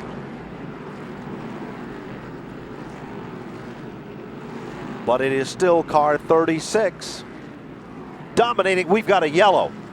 Caution flag comes out on the field, and the caution is for the Hartman machine, car number 05, that has come to a screeching halt behind the scoreboard. The Chuck's Auto Wrecker goes to assist there. Ladies and gentlemen, get ready, because it's not over with yet. Battle of the red, 2 red automobiles. Up front, the leaders of the pack, green flag is out, and Beluit has a slight advantage down to the bottom of the racetrack. Christopher pulls back in command. Meanwhile, Beluit has to settle in. Look at Rowan Pennick. He's now become a factor. Little bump and grind move, and Beluit upsets his race car and goes from second to the bottom of the top 10, and the white flag is out. They are cars scrambling across the front straightaway. We are back under yellow. Wow. If you don't think things have a way of changing rather quickly here at Stafford, well, they do. There's no doubt about it. A wild situation sees Beluit in a last-ditch effort to try to get to the front of the field, get involved in a jingle, bounced off the wall. That set off a chain reaction situation. The Goodale team and the Pastriacs become victims of that. And we'll take a look at the replay of that from our vantage point in just a moment. But how quickly it all changed. And now on pit road, amazingly enough, heading down on pit road,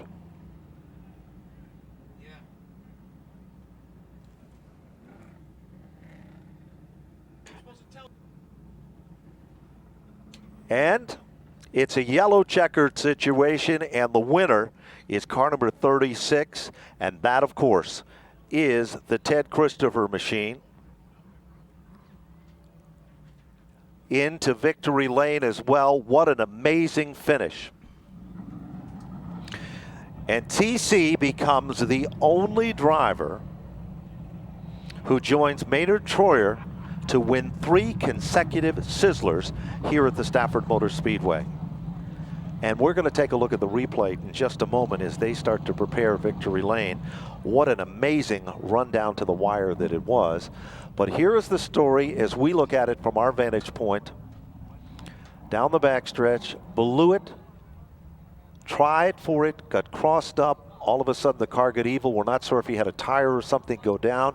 And then there was that mad scramble. And what a scramble it was as we take another different look at it. And it appears that that's the way it looked. It's something either broke or a tire went down on the Beluit machine. And then it was a little bit of chaos. There's no question about that. But there's no chaos in the winner's circle. Here's unofficially, Ted Christopher is your winner. Santos finishing second. Mike Stefanik is third. Rowan Pennick unofficially in the 4th spot. Zegedy in the 5th position. This is all unofficial. 6th is Savali. 7th is Hosfeld. 8th is Burnt. 9th position looks like Monsignor and Rudolph. That is unofficial currently as we speak. But Teddy Christopher has done it. He becomes one of 2 individuals. Maynard Troyer is the only driver to win 3 consecutive Sizzlers, and now Teddy Christopher has done that. He is out of the automobile. Let's go to Joe Koss. Well, Ben, for the first time in many, many years, dating back to 1977 through 1979, 3-time winner in consecutive years of the CarQuest TechNet Spring Sizzler. Ted Christopher has done it. And Ted, you'll drink the milk here in CarQuest Victory Lane, a Stafford Motor Speedway tradition. How does it feel to tie a record along with Maynard Troyer? How special is this, no matter how many different events you've won in your career and how many events you've won here at Stafford Speedway? Stafford's always special, be it SK racing, tour racing, and Busch races. Especially with the Sizzler to start of the year like that. We had a little rough luck in the SK, but it means a real lot to come back, to get 6 of these at this place. One of the stories that we were following throughout the afternoon was the fuel. How concerned were you about that as the race went on? I was driving around in 4th gear on the on the caution laps, but I really got to thank Tony. Great power and everything. My car owner Eddie Whalen gives us a great car, and my new crew chief Richie Nemec and Bill Steen shocks and everything. We got a little bit different stuff, but it all worked out in the end for us. Certainly did. Didn't skip a beat. Brad LaFontaine now into Rich Nemec. Doesn't seem to make a difference. Ted Christopher still puts the 36 in victory lane. Well, you know, I drove for good guys before and everything. You know, they've all provided me with great cars. You know, we won with Brad, and you know now we won with Richie, and you know it's just another race and another race car to change springs and shocks and try to make it go fast. Well, Ted Christopher celebrating another win in CarQuest Victory Lane, this time the third in a row in the TechNet Spring Sizzler. Let's go back up top. Wow, what an incredible finish. You know, Spring Sizzlers have always had amazing finishes, but this one is definitely no exception to the rule. The heartbreaker has to be the Beluit story, that he was so close and running so hard, and it almost appeared as something either broke or a tire went down or something, and that set off that melee that came off the turn, and a lot of other competitors got collected in the situation as well. Well, you look at the scoreboard, it tells the story. The man that was the big, well, the fast time guy from the Icebreaker event and the fast time person from Spring Sizzler time trials was the man who finishes in the runner-up spot. Let's go to Joe Koss and talk with Bobby Santos III.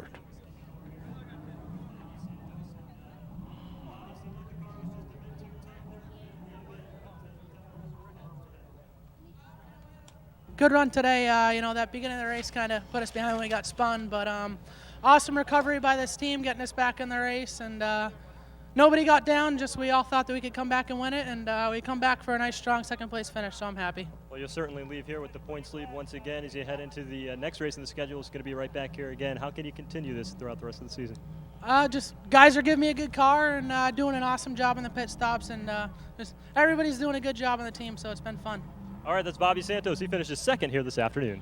A great run to finish in second. And what about Mighty Mike Stefanik? He ran up front all day long, was involved in a couple of amazing efforts to get back to the front of the field. Sly and the rest of the gang have done a great job there, and the Flamingo Motorsports Diversified Metals machine will finish on the podium.